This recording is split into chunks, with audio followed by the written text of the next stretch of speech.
What's up, everybody? Thank you for joining me with Buzzing with Marlo live, live, live. I say it again, live. I hope all is well. Happy Friday, guys.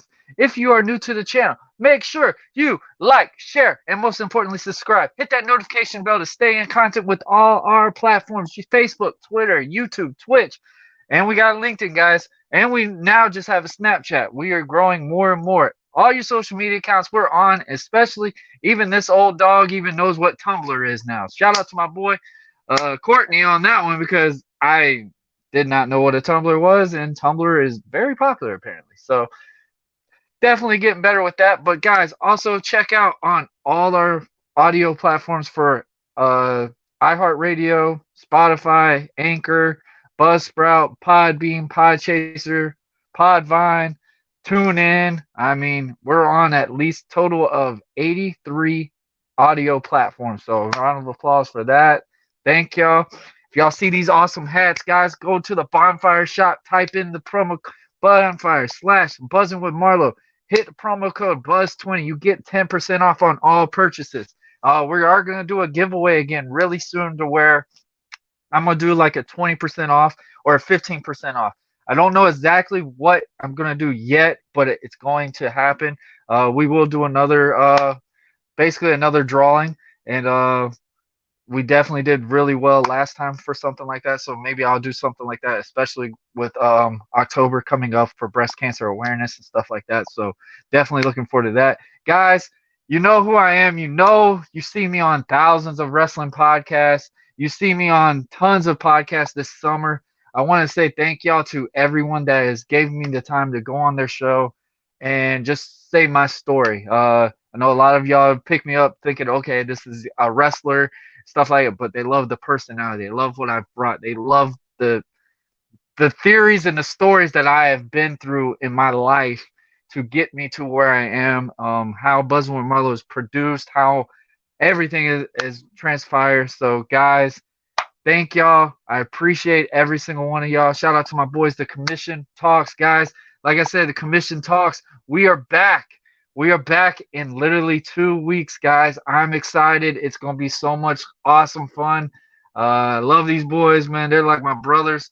It's going to be amazing. We'll be live again on Wednesdays at 5 p.m. Eastern Time. Unless if we're on the 11:30 podcast on Fridays, we'll be Talk Pro Wrestling at 1 p.m. Eastern Time. So check us out on the Commission Talks. I'm joined with my boys, Dre on Wheels from the 11:30 podcast, my boy Chiz the Blackheart Lansky from Off the Top Roast podcast, and his co-host, Mr. Cyber Yeti. That's right, guys. We are now 4 guys for the commission. We're excited. We're excited to bring it back.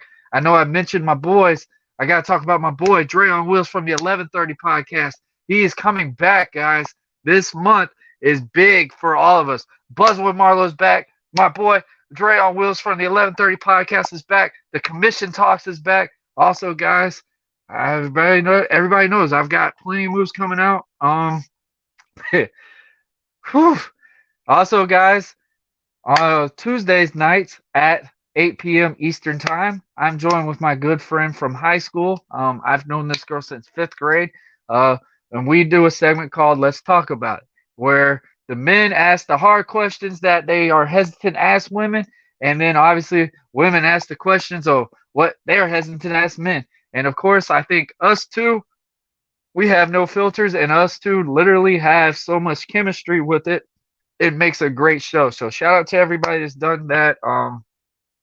The views, everything, the numbers have been really, really good, and I'm kind of shocked on some of it because I knew it was going to be a different background for me to do, and I'm very proud of what we've done. So shout out to my co-host Michelle Williams on that because she has done a marvelous job. But guys, that's now we are here. We are back to the Buzzing with Marlo podcast, baby. We are on season 4. This is episode 103. I'm ready. Let's go. I'm bringing back the Miss Yunaversol herself. She is here. We're going to chat wrestling. There is so much going on. So much stuff has happened. And, everybody loves hearing about my wrestling perspective. So why not bring an episode of Buzzing with Marlo where we're just going to talk about wrestling? It's going to be so much fun. Crystal, I know she's ready. I know she is ready to get in here and talk about it. I enjoy our chats so much, and I literally couldn't do it with anybody else but her because literally I just love her visual onto it because she has that serious fan visual of wrestling and she's starting to get like an outlook of everything around. So, guys, when the countdown hits 30 to 1, I'm going to be joined with Crystal. And guess what, guys? That countdown starts literally in 3, 2, 1 right now.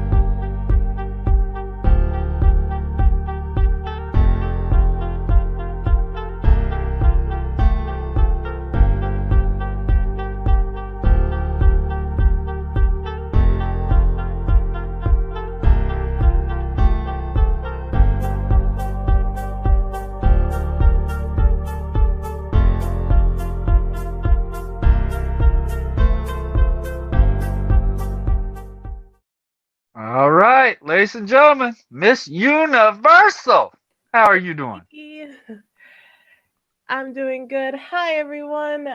You know me. I'm not just a general host. I am Universal. I'm Universal from the Universal podcast. I'm so happy to be here again. Thank you for having me Absolutely, again. absolutely. Absolutely. I think you'd be the only one to take Roman Reigns' title. I really think so. I really think so. Oh yes, I'm ready. Give me the pay-per-view WrestleMania. Book it now. Let's book go. me, book me for WrestleMania. Make it in April.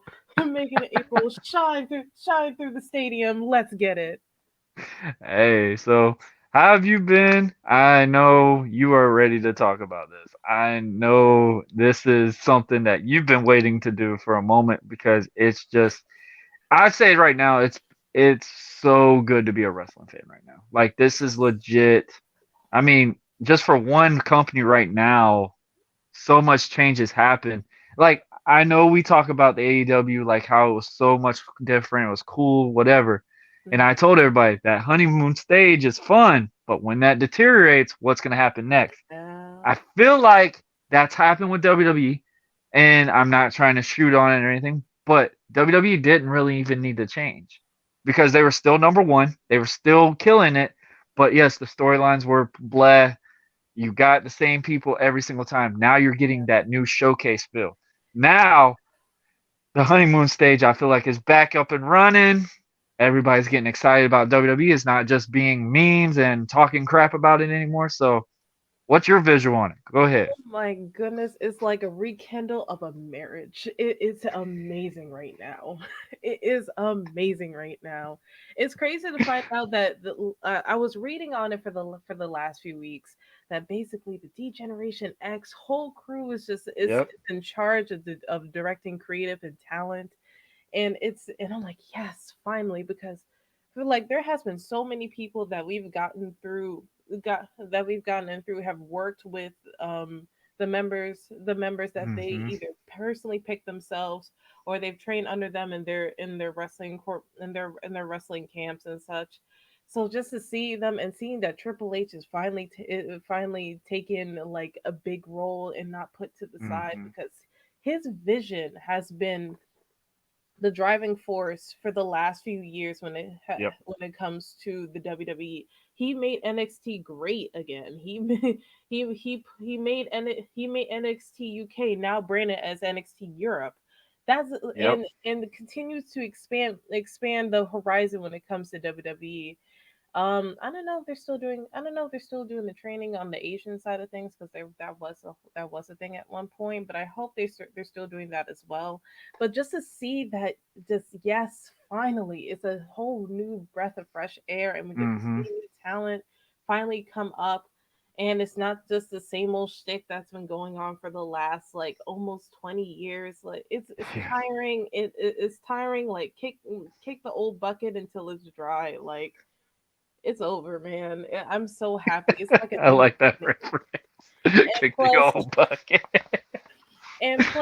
honestly, There's only so it, much dust that can be in that bucket anymore. it's so much dust. It's like it's a bucket of dirt. It's a bucket of dirt. Why you still have it? Let it go. Let it put it Mm-hmm. on the ground. Let it grow to something new. Like it's it's it's a breath of fresh air. It's Yeah. such a breath of fresh air. Oh yeah. I will definitely say like I've said it from day one.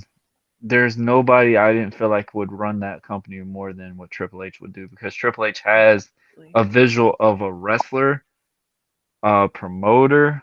I mean, he made NXT a global sensation because he betted on himself doing this because he was not promised anything. Because people don't realize OVW used to be over in Ohio, Oh, and yes. OVW was, I mean, I can relate to it because I mean, independent wrestler like you're wrestling in front of like 10 people. You Hmm. might got 50 on a good day On a good if day. if you had a name go there and obviously show up or something like that, then okay, you're gonna get some crowd.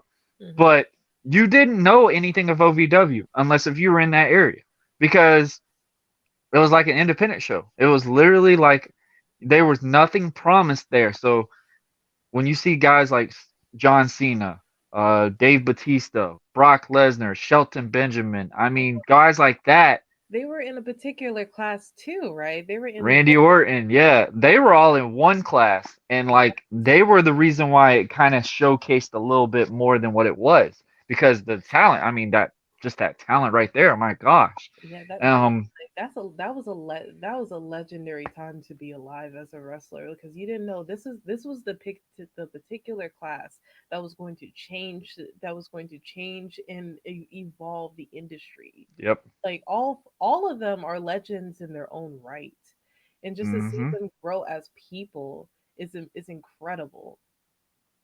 I mean, imagine you coming from a small show like that, and then you're going in front of like Mhm. 10,000 people. People.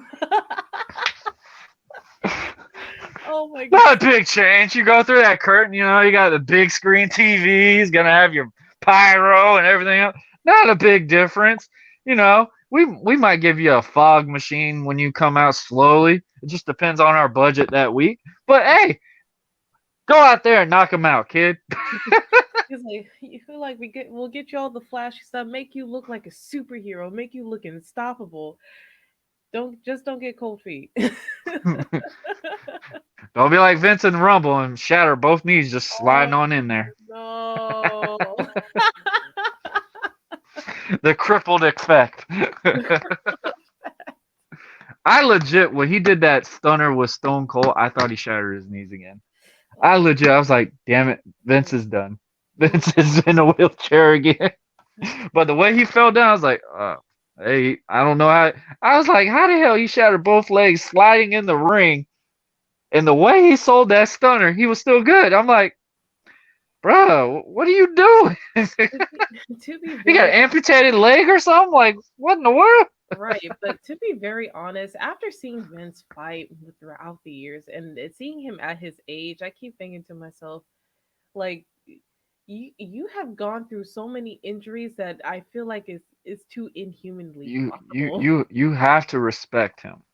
And that's one thing a lot of people like I've seen the post, you know, Mhm. his old ass and all this, and I'm like, Yeah. for the stuff that he's done and put himself through, and there's not one wrestler that will say something bad about it. Oh, I mean, there is, obviously. But a lot of them have more respect than what the negative replies are with him because they know he wouldn't ask them to do something if he wouldn't do it.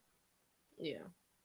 And that's the craziest thing. Like, I'm sorry, if I told you to go in a coffin and play a dead man character, I'm not going in no damn coffin to teach no lesson. I ain't going in there. Hey, you do that. I'm boss. You do this. Period. Like I tell someone to hold off the raptor and slide on that. I'm not doing that. I'm the boss. You do that. Like like I mean, obviously probably would have a little bit more spec level on it, but I'm terrified of heights and I ain't slinging across half a raft or whatever.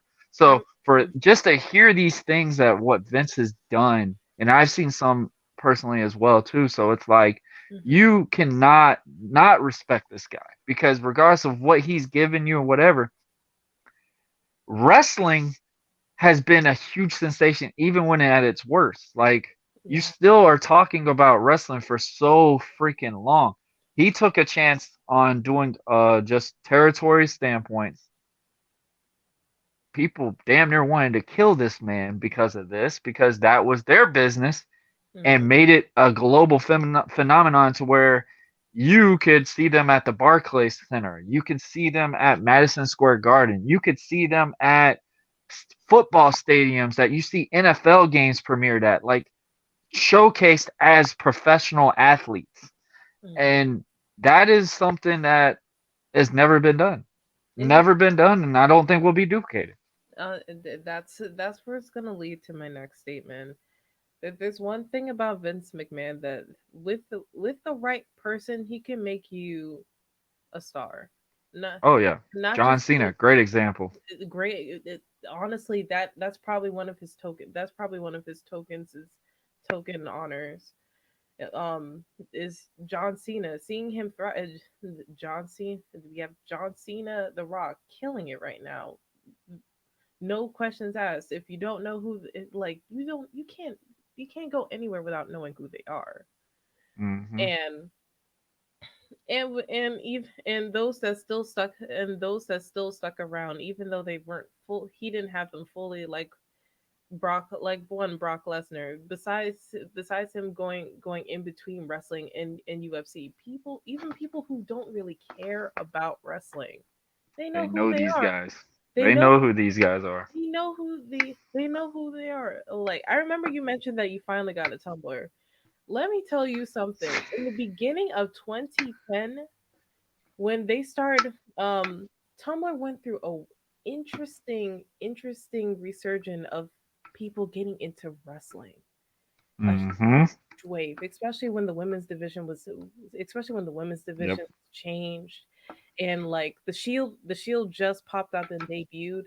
Like, it was Hmm. like a snap. Like, oh my god! Next thing I know, I see wrestling trending 3 times a week, and I'm like, wow, I've never seen this That's before. how I learned what hashtags were, because I mean that's one reason why my social media posts were slacking so bad, because I didn't know what the hell hashtags were. I'm like, all right, yeah, Yeah. y'all do y'all.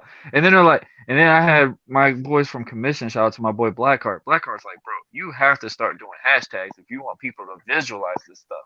He's like, you got a great show.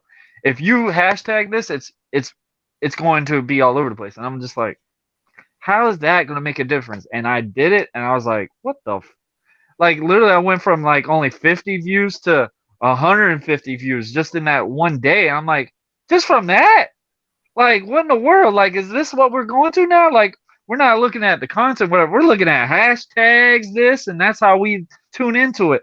And I love how you made that comment about I just started a Tumblr. Yeah, they were like, man, this thing's been out forever. You ain't never heard of it. I was like, has it been out as long as MySpace? They're like, oh man, stop it, It stop has it. been out forever. It has been out forever.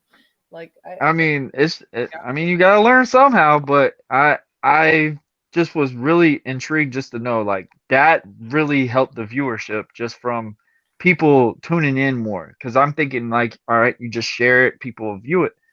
It doesn't get viewed a lot because there was never a hashtag Hmm. and stuff like that. And my boy Dre and them would tell me like that's how they got their stuff was repping was because of the hashtags. And then when I got into those, now I'm like just looking at whatever popped the hashtag, just punching them in.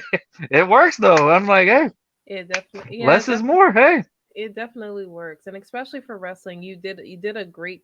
It's actually it's very great timing that you got into Tumblr too, since the wrestling community over there is rapidly growing and growing more. Exactly. So, and especially especially since ADW and New Japan started to become really popular on the US side of Hmm. things. There, I see AEW trending. I see New Japan trending. Jesus. I mean, Sometimes. it's crazy how long they've been out, and I told people, and I think we talked about it before. Mhm. Forbidden Door was going to be more positive for New Japan than anything because this was going to showcase them in the U.S. audience. Yes, if you're a diehard wrestling fan, God forbid, I will probably have somebody comment, they they've been out forever. Everybody's watched them. Da da da. I said, not everybody. The average audience does not care about overseas wrestling. And I told people, I said nobody would have gave a damn about Kenny Omega unless if that match with Chris Jericho. And I was honest. I was like, I never watched the Kenny Omega match. I kept seeing all the posts talking about him shooting down John Cena versus AJ Styles, John Cena versus Randy Orton, stuff like that. And I was like, you know what? I my very first match watching with Kenny Omega was when he faced Chris Jericho at the Kingdom. Like that was the first time I ever watched him wrestle, and I had to stay up until 4 o'clock in the morning just to watch that damn match. And literally, I was like, okay, I like what he is, but I sat here and said in the beginning, and people hated what I said. I said he's not a character. I said he's a good moveset guy, but he's not a character. And God lead it, I struck a fifth wall on somebody right. What you mean? He's the greatest ever, and blah blah blah blah. I said, no. Like, I said okay. he's not a character. I said he's going to get burned out. His psychology, like if he has a great dance partner, the matches are going to be great. It's not. But it's a hit or miss. But I said as a character standpoint, and that's what a problem with a lot of guys overseas is they rely on their moves more than on the psychology of character based wrestling. And I said this is something to help them when they come to the US audience because they a lot of people gave them a good reaction, obviously like the high flyers and stuff like that. But the other ones, you didn't understand their what they were presenting in the ring because you didn't know if they were a good guy or a bad guy or what they were trying to dress as. Like you saw one guy dressed as I think he looked like a sumo wrestler or whatever, and he was supposed to have been like a break dancer or something like that. But he never did the break dance or anything, so you didn't understand any of his persona. And he was Yeah. supposed to have been a bad guy. And I'm like, that's the problem that wrestling has so much. If you cannot have the average fan go, okay, this is who they want me to cheer for, but I kind of like this one. That's where you're messing your audience up right there because now it's just jumbled up like this. It's like this. When you go this way, it's so much easier. I use the example with Rock and Austin so much. You knew who the ringmaster was, you knew who Stunning Steve was, but you didn't give a damn about him until he was Stone Cold Austin 316. You didn't give a damn about Rocky Maivia. You cared about when he was the People's Champ, The Rock, or Hollywood heel Rock is still one of my favorite characters. That Mm. intro and him sitting there doing this shit when he was smacking people, that shit was glorious to me. Absolutely loved it. But wrestling has so much evolved now, and I see it now with WWE. They're pursuing with characters. Great example, Dexter Loomis. Mm. Um, what they're doing with him, I love it right now because they're presenting him. He's still his character, which is crazy because with the average audience and stuff like that, you're like, oh, you want to push that like stalker type look and stuff, but fans are getting behind it because it's a character. And the crazy thing, that's a babyface character right now, which is weird to me in ways because I knew him when he first trained in Jacksonville as Interesting. Sean. I can't remember his last name, but it was Sean something. And when he first came up with this character, we were like, I don't know if that's going to go well because when he did it on TNA, he thought it was going to be like a bad guy, a heel character. Instead, he went to NXT. They tried to make it a heel. Fans got way behind it, and it became a sensation as a babyface character, especially when they had that girl come involved with him. That Mm. even made it even more entertaining. But it's just now you're getting both visuals of that wrestling that we've been missing for so long. You've got the wrestling aspect, and now you got your character based aspect back. I'm praying that Raw becomes 2 hours soon. That's something I really wish they would really look at. I know Triple H is highly on wanting a 2 hour segment in. I'm not gonna lie to people. I watch Raw on Hulu. I cannot watch 3 hours of it. I cannot. Yeah, I can understand why Raw can be too much. YouTube is a great thing for me. Yes. Exactly. Like sometimes, like three entertainment typically, unless it's a full on Broadway, is good for at least 2 hours, 2 hours and a half max, Yeah, or a concert. And 3 hours of wrestling, especially the wait time in between, it's a lot. yeah, Especially if you're I watching agree. it live, because you still got your Whew. because you got your pre matches, then on live, No commentating, and then just empty buildings slamming and hollering and everything like that. and It screaming. gets to be too much. It It's does too get to be too much. much. And then you got post, and then you got like one or two post live matches, and everyone's tired. I will never forget. I will never forget a few years ago. I went to SmackDown 1000, and SmackDown without it was all granted. Yes, it was 2 hours live at least. But Hmm. afterwards, they did like at least two or three like post live matches, and you can tell the entire audience is tired. That's a lot for that's a lot for a lot of people. You want to know the craziest one is when I went to WrestleMania 33, Oh and my we I mean, it was insane. It was in Orlando. It was super hot. I will never forget this. I mean, one mom literally passed out because of how hot it was, and I felt so bad for her because I don't think the kids got to go to the wrestling event because of that issue. And they did the opening match I think at 4:30, and that was the just the little pre-show thing. God. Hmm. Pre-show went on. We got to watch Neville versus Austin Aries. That was a great match, but that was probably the most hyped match that was on the card because the crowd was fully energized to go with it. And then when the sun started airing down, like the energy died out on Mania before the Hardy Boys came out. After the Hardy Boys came out, everybody's energy was done. Oh Done. You no. still had John Cena and Nikki Bella, where Hmm. John Cena feel so bad still saying it.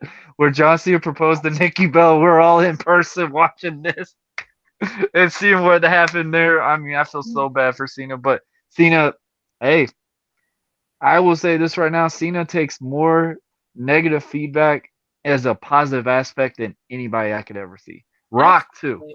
Absolutely. Austin, guys like that, like the guys that were on top completely, I don't think they would have known what to do if they did have that weird interaction, that spot where they're not expecting what happened. I mean, think of it when Austin turned heel on Rock at WrestleMania 17. Fans still were happy about it because their hometown guy won. Hmm. And he was like, if I went back, I probably wouldn't have went heel or whatever because the fans still cheered me after beating The Rock with like 17 different chair shots and just obliterating him at the end with Vince and stuff like that. Like, there's just some things that people just don't understand with those reactions. That's why I always say Rock is number one in my heart because that match with him and Hogan. Rock was the hot baby face. He just got ran over in an ambulance, everything. Like the story was completely you should have been booing Hogan out the building. It didn't happen. Hogan got the most craziest pop that whole WrestleMania to where Rock was like, you know what? We're gonna reverse roles. I'm gonna work heel. You're gonna work babyface. Regardless, you're wearing black and white and stuff like that. You're gonna be the bad. You're gonna be the good guy this episode. Hmm. And it flew so much to where they made Hogan back to the red and yellow ordeal. Like people just got to understand the reaction on fan work and stuff like that. Observe the crowd. And I remember when I went to the Monday Night Raw recently, which was really sad because we're the build up for WrestleMania, and then sadly you find out Macho Man just passed. I mean, not Macho Man, Scott Hall. Scott Hall passing and stuff like that, and Hmm. they're expecting you. Okay, the show is just gonna start now. Hmm. Everybody was so in shock, and this is just before the show is starting. And just We're hearing the tweets and stuff like that. We're hearing like, okay, he's still in the hospital. He's okay. He's all right. Whatever. There was a lot of them kept rushing it, thinking, okay, he's already passed. But literally before a 3-hour show, you hmm just found out Scott Hall just passed away. That died on the energy. And I remember then they showed up with the Austin video, which I still wish they did not do anything on social media. Let that been on Monday Night Raw. That would have been more impactful to hear that reaction. When yeah. that video came up, the crowd felt like Austin was in the building. That is just something that so many wrestlers don't have this day. If you don't have an effect where you're just showing a video of your character and the crowd is popping like it's a WrestleMania right now, you need to figure out how to get to that level. You need to figure out how to get to that standpoint because I tell you right now, people treat that sequel like Austin was in the building talking. You're hearing them chant out the video, which you knew the video had the reaction because you watched it on Facebook. And Yeah. then when Kevin Owens came out, it just had that good visual. I mean, that feud was so perfectly done. I'm not gonna lie though, after that segment, I fell asleep a little bit at Monday Night Raw because it was it was just exhausting. It was so freaking long. And I mean, that was also the night everybody's expecting Cody to pop up in Jacksonville. And Cody. It's so he good. was supposed to pop up until Scott Hall passed away or something like that. And Cody was adamant he did not want to debut in Jacksonville because that would have been really rough. That would have been a great stomper, but I love the fact that we got that WrestleMania reaction. And that was another cool thing about his thing too, was because Cody, even though you knew he was going to show up, you still didn't believe it because of what he done the other way. Because he started that company. He's been, hey, I'm gonna ride to this until the end. And then when he showed up at Mania, you hear Kingdom. You still are in shock. Like I told people, I was like, I think fans will still be enthused with Cody. I know a lot of people used to get upset, and the AEW audience will get like, oh, it's gonna die out quick or whatever. And I'm like, I don't think so, because of the way he presents himself. And I think that character, and I tell people all the time, you cannot say anything about Cody because Cody went down to the complete bottom and brought himself up to a whole different level. Bring that up to an energy. Other person I got think of that done it, AJ Styles. Because if AJ Styles didn't go to TNA, you would never saw him on WWE. Most Period. definitely. Period.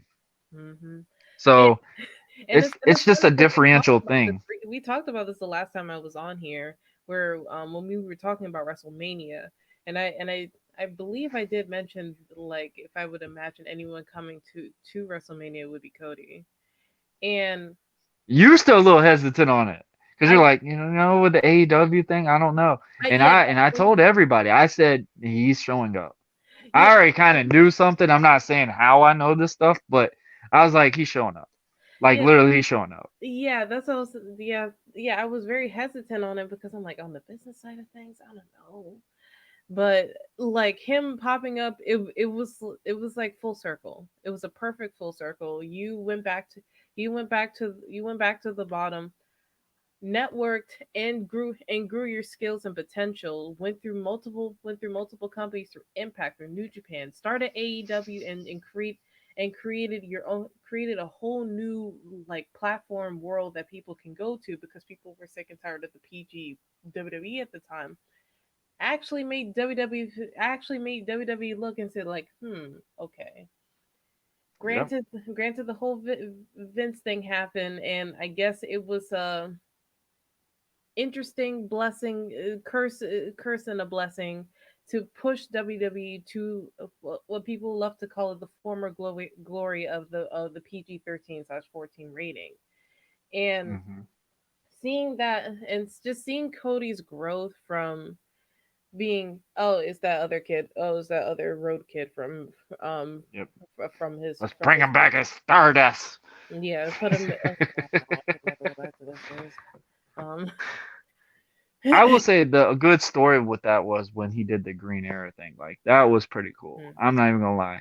I I knew Cody would love that one because Stephen Amell was a built-in superhero. I mean, the stuff that man. I mean, the way he looked and the way he presented. Like Stephen Amell is a diehard wrestling fan. A lot of people didn't realize that.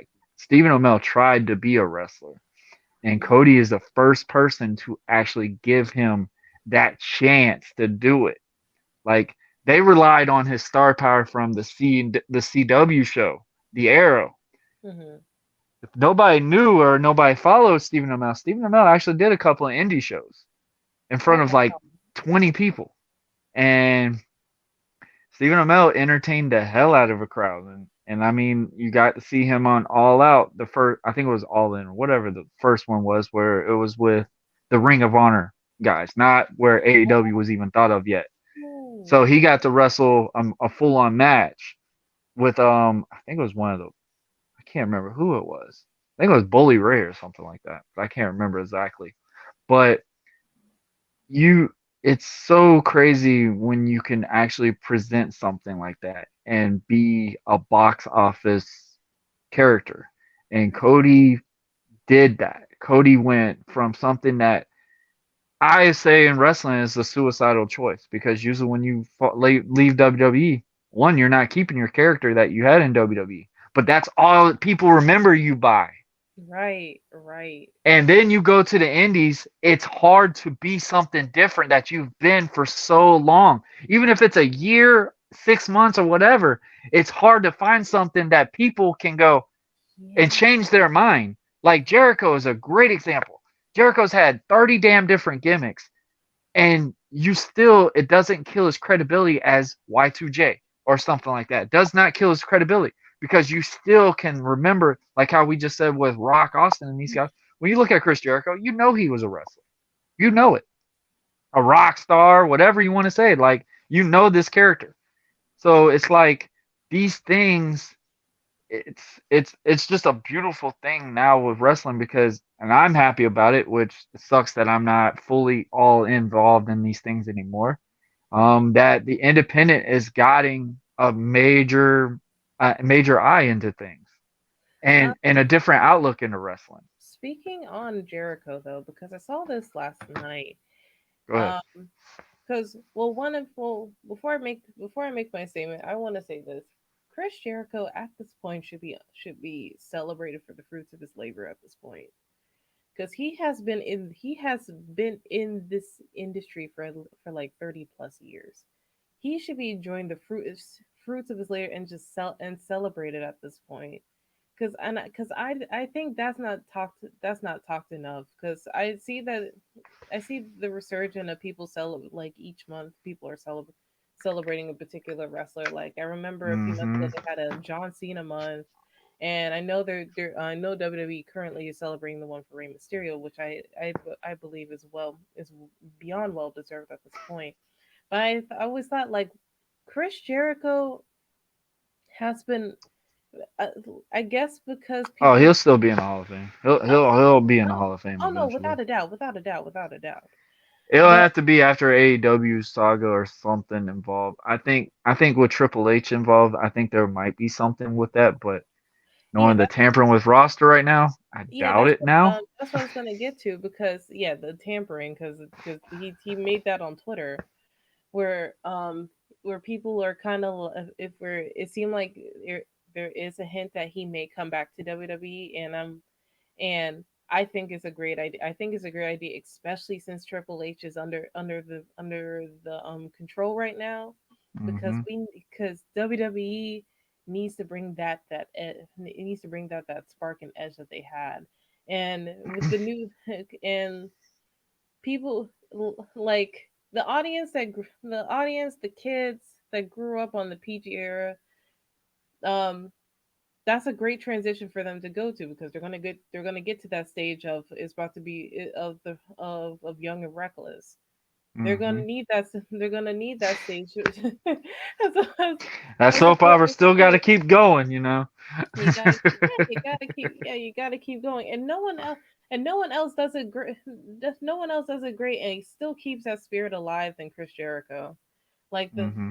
in the white and also Y2K, the term is up and running throughout, has been going up and running for the last year and a half, so he needs to claim that term and let it roll. I mean, the one thing that makes Jericho stand out with a lot is because he's so invested into what he produces. Like, if he's wanting to be that Absolutely. character, he's trademarking it. He's doing what he needs to do to get that right off the rip. Um, Sometimes that also can be a bad thing. I know with the gimmick that he has called the Wizard right now, that's been a very back and forth ordeal just because of what. I guess what the representation is. I thought it was a different thing. I don't know if Jericho really believes it's what people have thought it is, Mhm. but like I've told people, man, he just really goes all into a character that he's doing. I mean, the Painmaker. I'm not a fan of the Painmaker, but it was something different. Like it was cool to see the spiked hat or something. I was looking at, I was like, he reminds me of the guy off of Alice in Wonderland if he was a just a weirdo. Which I mean, he's always like that Johnny Depp character. I mean, the dude looked weird as can be. So I literally thought of that character first thing. I was like, so Jericho thought of the guy from Alice in Wonderland with that one, or Mhm. just like that guy meet a version of him in Saul or something. Like legit, that's how I thought that was because I know Jericho is a big horror movie fan and stuff like that. And I told people, I said, for a character, Jericho can make something that looks so stupid get Yeah. relevant. I Yeah. mean, a plant, no, a damn list. I was thinking That that. thing was That. revolutionized for a whole year. You just made the list, and the fans are just like, ah, ah, ah. Yeah, he said it. They made the list. I mean, it's an a visible notepad. Like, come on. And for him to make that just because you showcase it into a story, like these things are what wrestling needs to keep growing. Like, people got to realize, as much as we want to shoot on Vince about that, but he's not lying. It's better to be known as a superstar than just as an independent wrestler. Like as as Mhm. as proud I am to say I was an independent wrestler, I wish I could have said I'm a WWE superstar. I mean, Mhm. honestly, I mean that was always the end game for anybody that was doing it. I want to be in WWE. I want to showcase myself at a Super Bowl type stadium every night. I I deserve that. I mean, you're putting your body through this so much. Like that's what you want. Like you're not gonna do this like say like you're gonna play college ball or something. Your first thing is not gonna be like, I might go play overseas or something. No, I want to go play in the NBA. Like that's the first thing you're gonna look at. Mhm. Like it's just these things that have changed so much now because now it's okay to be an independent wrestler. It is okay, and you can make a good living on it sometimes. Some. Sometimes. Um, The, Stay if you want longevity in wrestling, take my advice. Stay your ass out of New Japan. But wait, wait, wait. Pause. What? if you want a longevity in wrestling, stay out of Puerto Rico or Japan. Um, just because it's a different visual. It's a different visual. I can understand Um, that, but I mean, some people might get mad. I know a lot of my friends that have actually wrestled in New Japan and been in Japan and enjoy themselves, but it's just not for me. Not well, for me. Japan. I guess because You well, gotta think if they do a pile driver, you're landing on your head. and also It, me. it's it's disrespectful if you try to cuff up and try to break the fall. It's disrespectful to them. To this, basically, like, don't take it. Don't be a wimp. Yep, Okay. yep. I That's why I only say that. Like I okay. talk about that sometimes, but I know some indie guys are probably gonna be in here getting mad about that. I'm like, I'm just speaking on my advice. If you got a different opinion, that's on you. That's I, cool. I can understand. I can If you understand. watch some of their fights, like yeah, it's a Oh no, lot different. I've watched their fights. I've watched their fights. I mean, Lord. there's only so many matches I can watch at Chop Fest though. Like it's cool to see at first, but when you watch the third match, the fourth match, the fifth match, and you're just like, all right, man, y'all got to pick something new. Like that is what drags the crowd through the whole scenario. But Crystal, we're gonna come back. We're gonna take a quick commercial break, and when we come back, we're gonna talk about all the wrestling shows that are coming up next week. Predictions and ideas of that. I know you're excited about that, but we're gonna take a quick commercial break, and we will be back really, really soon. All Mm, right, hold on. yeah.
for people to keep them happy.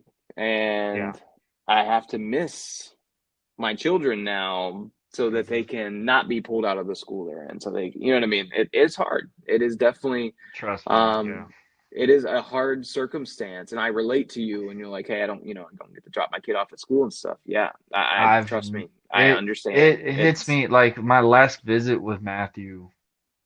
Bro, people look at me crazy when I tell them like I get him 5 times out of a year. And yeah, with him being special needs and stuff, it's even tougher, but like because it's just like, man, it hurts so bad because it's like I sit there and resent myself at times because I'm sitting there, I'm like, did I do something wrong? Did I do something this? Because now Matthew's at this age where he's understanding this stuff. He's going to school and he's looking at me going, Daddy, why do I have two mommies? Why do I have two daddies? And mhm. and it's just like I can't answer it. And I never want to tell him the reason why we're apart. And that's one hard pill for me because I love that woman to death in that other room because she's done put up with a lot of stuff with me from the wrestling time. I mean, she is a trophy wife right now. Like, I should not be married at all because I refused it for the longest time. And I remember actually her first match, bro, believe it or not, was when we wrestled at Stampede. Was it? That Oh, was I the thought it was first time, at you. and Was that it was not at Matthew's you? first one too. That was Oh, that's Matthew's right. first one, my dad's, and my wife's first one to ever see live. Gotcha. And like, it's just crazy, like how much everything is changed because I used to be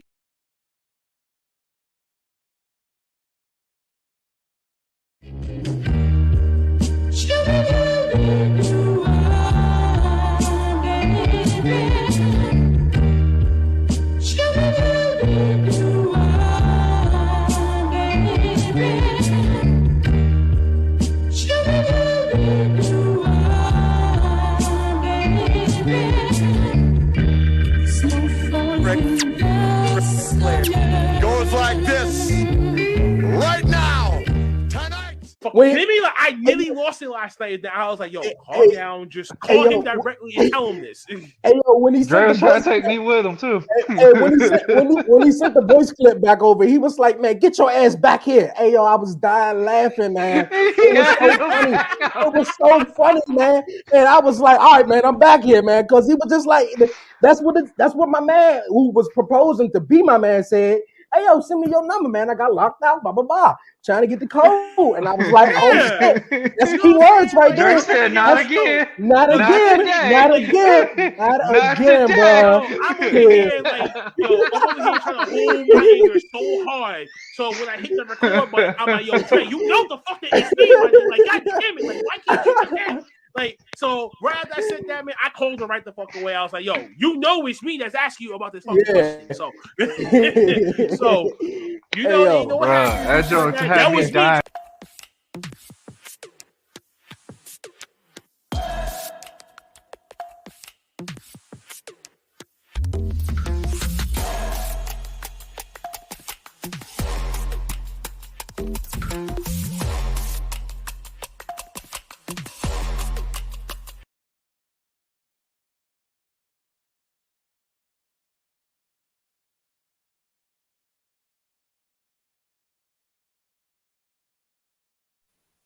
All right, we're back.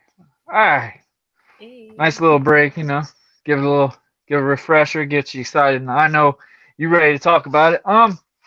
We've got a lot of wrestling coming up. You ready Oh, for it? I'm ready for it. Clash of the Castle. We got Clash of the Castle, you got Monday Night Raw, you got Dynamite, you got Rampage, you got SmackDown, you got NXT, you got NXT against the World coming up. You got all what was it? Is it All In this weekend? That's Oh, next weekend? All I, In? I believe so. Is it All In or All Out? I can't remember exactly which one they want to go with I this year. think it's all out. All Out? Okay. You got All Out on Sunday. You have wrestling every day this upcoming week. It's a lot. MLW Impact. Oh my gosh. It's a lot. It is a lot of wrestling for. It's a lot of wrestling for a wrestling fan. But be excited.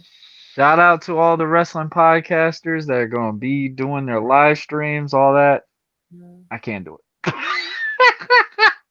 Shout out to all the wrestling podcasters, the YouTube channels, TikToks, Twitches that are Oh going to yeah, it's be going to be crazy. talking, giving us all the rundown by next week, in the next 2 weeks, because this is going to be a lot of content for everyone. This indie guy just they ain't doing it. You know, I say less is more. I will just watch them. I'm pretty sure I'll be on plenty of damn podcasts talking about it and all this other stuff because I mean, godly, I think I got like two wrestling podcasts that I've got to be on pretty soon, and I think one of them wants me to talk about Clash of the Castle, and the other one wants me to talk about All In, which I'm shocked they won my visual on AEW talking. So we'll see if they like me after that episode. But I don't know. A lot of people are actually starting to see like where I came from when I talked about that because I mean, for a business standpoint, for a promotion standpoint, you need to represent yourself as a guy that don't get to be a pushover. Right. I don't see that with Tony Khan. I do not see that completely. I mean, great example with CM Punk. When CM Punk supposedly got hurt or whatever with that, I don't care. He should have dropped the title. I don't care how long it was that he took to win it. Cool, whatever. But for what we just got delivered on that, that just proved that this was utter BS. And ow, you know that saying in Batman, the longer you become a hero, the longer you're a hero, eventually you're gonna become a villain. And people are starting to see the real, true, and thing of Mr. Phil CM Punk Brooks. So it he should have done his one off and got that delivery, got that payoff what he needed with what he wanted, and walked off in the sunset where he was still high and mighty. Because now Yeah. the real Phil has showed out. Yep, and you have to and the one way to start is to put it in the most CM Punk way, put out a pipe bomb, and dry and make the internet go nuts. Like, oh I think boy, here I we go. think a heel turn probably is going to be in the process. And he Um, it. I mean, he ain't got no damn choice now. he He has no really don't. he has no He other really choice. doesn't. CM Punk works better as a heel, and he always will be, to me. CM Punk as a He's baby. not a likable guy. That's just my opinion. He is not a likable guy. Like his wife is more enthused and everything than he's ever been to me. I Like know. I've never liked Phil. If anybody knows who I am, you know my personal feelings about Phil. Like completely. I have a lot of personal feelings about Phil. I wish somebody would book a fight between me and Phil because that would be my day that I got to come out and AP wouldn't be a baby face. I would pay money. I would pay money to see that because Oh, I it would be it'd be a faster knockout than his UFC fight. I'll tell you that right now. And I will back up everything I say on that scenario. wow, but which is great. I love CM Punk as his character. I love his wife. I love AJ Lee. She's always one of my she will always and forever be one of my favorite female wrestlers. Period. And it makes and I was just thinking about her last night as I was looking through some old clips because I went through like deep hole of like wrestling matches from like 2010 to like Hmm. 2015, because that was the time, right? That was the time to be alive for me. When it came to wrestling, and and I was also looking into people, a lot of folks' opinions from companies and standpoints when it comes to CM Punk, and they all have literally said the same thing. He's tough to Unlikable. work with. He's tough to work with. He's unlikable. However, he's a great wrestler. He's fantastic. He's passionate about his job. He I he how can I say this in the most PG way possible? Um, how can I say this in the most Just PG? say this in the Phil Brooks way. Go for Not the finest wiener in the tray. Um, it.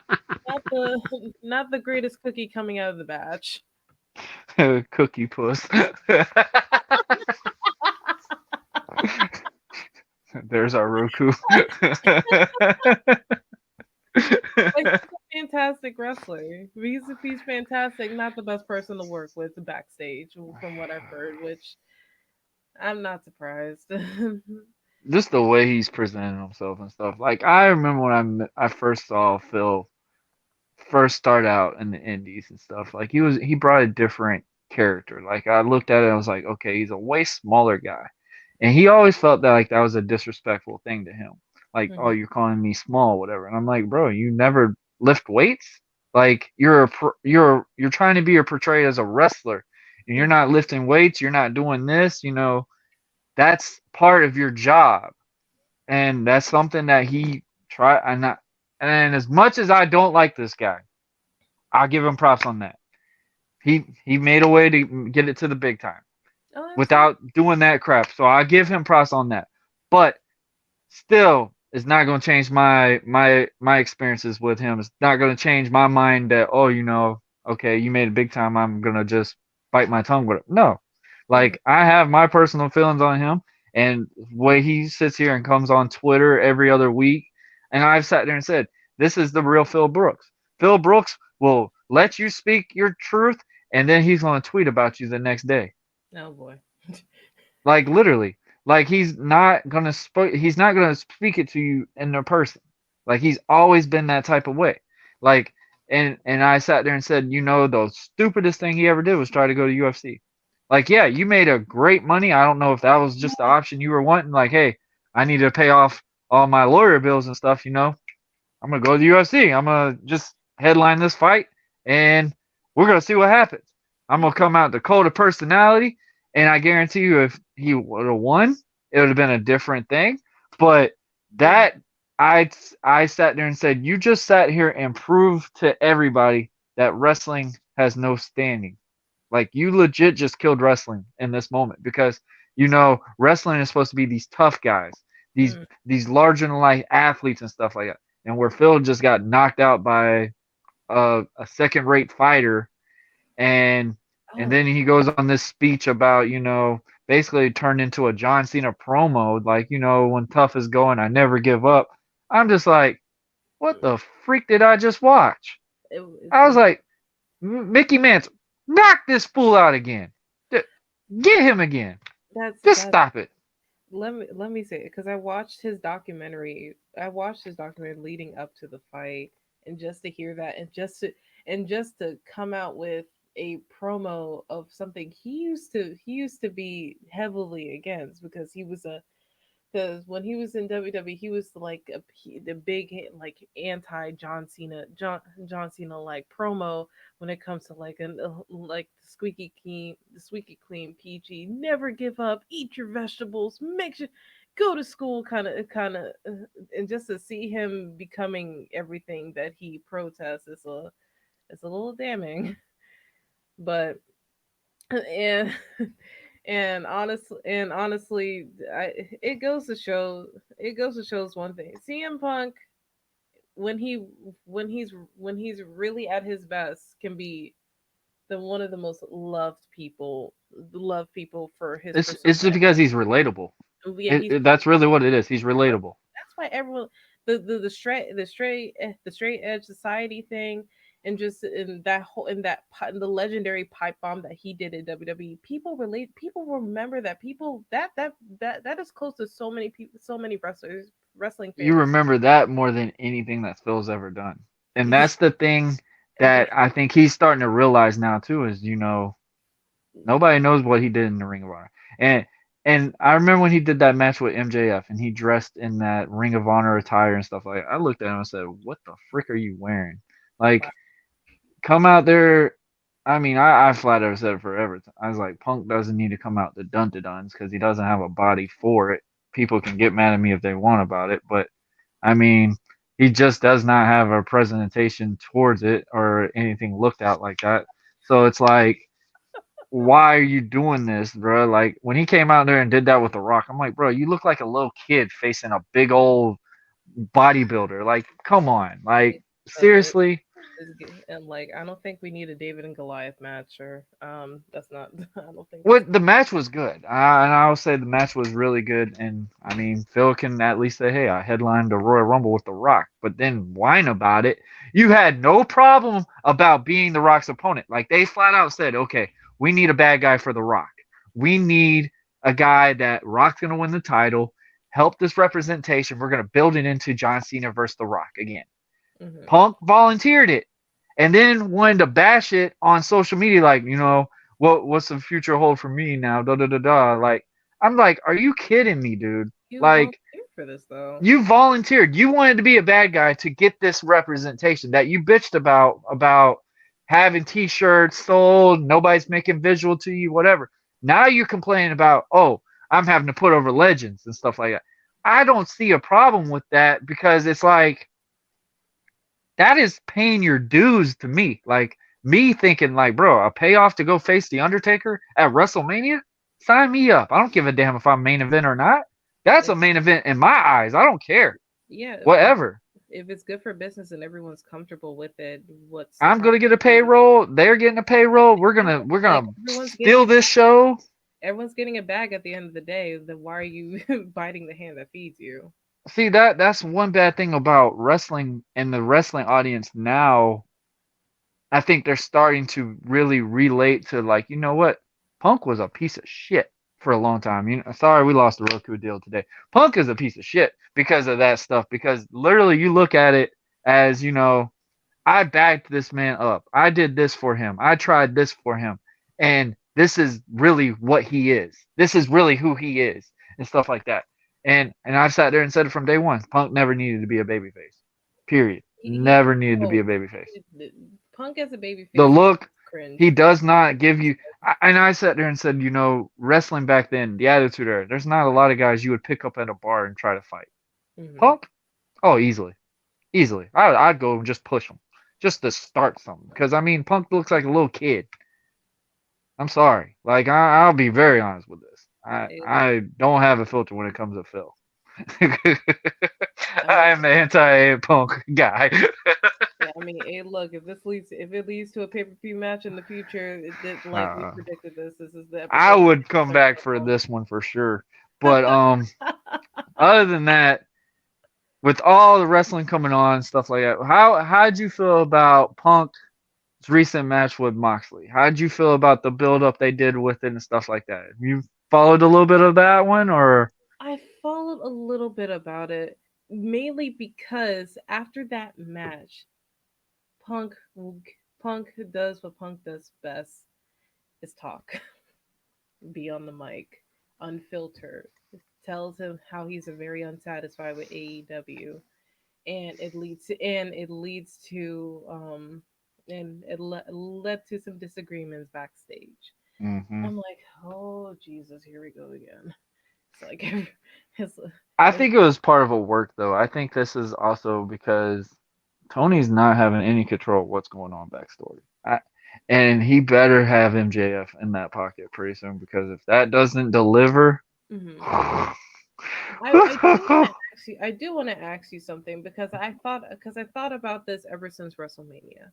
Do you ahead. think AEW is functioning well after Cody left? No, I figured. I've said it plenty of times. Like he doesn't understand how to put together a show anymore. And I'm not sitting there saying this to badmouth Tony or anything. Like Tony's got to learn how to take critiquing and make it, okay, this is how we can better ourselves. Not as, oh, we broke this record and we done this, we're transcending, I just signed New Japan to Forbidden Door 2, which I know he's going to regret when he takes it over there. And most of his guys don't win in that Forbidden Door pay per view because you're not going to take that to their territory and think you're going to win a lot of those matches. Oh, New Japan's only Especially overseas. I don't care what anybody says. A lot of people don't realize overseas does not like Americans. They For don't. most things, they do not like Americans. And you're not going to go over on these things. Like my character, I would be portrayed as a heel in that area because that's a heel persona over there.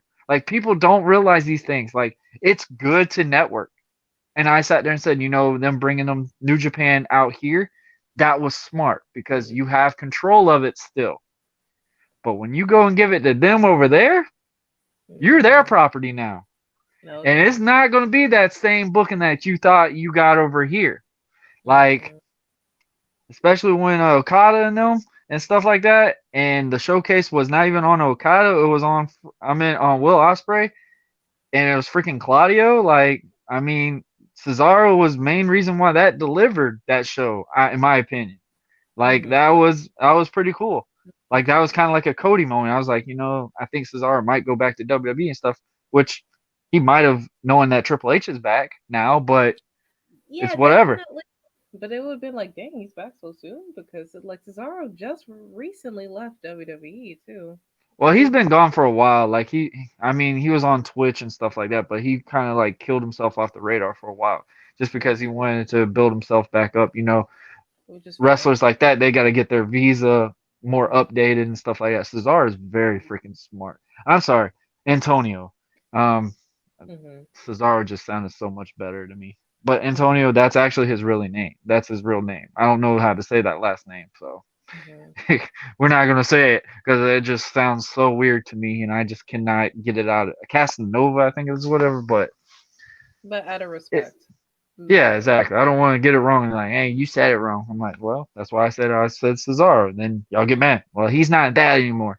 I'm like, okay, that's like we say with Daniel Bryan, like Bryan Danielson. I'm like, oh, okay, let's just switch it over. Yeah, no problem.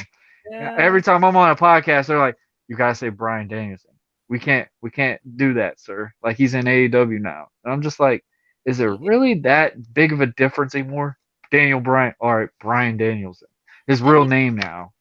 I mean, the people are gonna mess up either. I mean, people are gonna mess up because for one, that's what we've been used to for over a decade of change with him.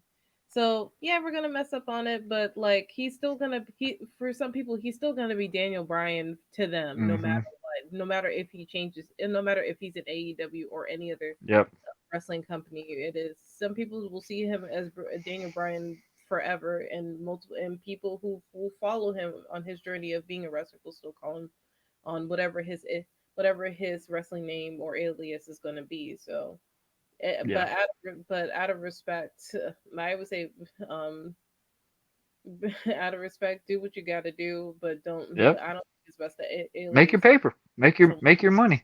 Yeah, make your money. I would say this. So I got a big question with you on this one. What guy that was released from WWE or in the Indies has been the most positive going to AEW? Whew. That's a tough question. Because it was definitely not Cody because he had a rough. I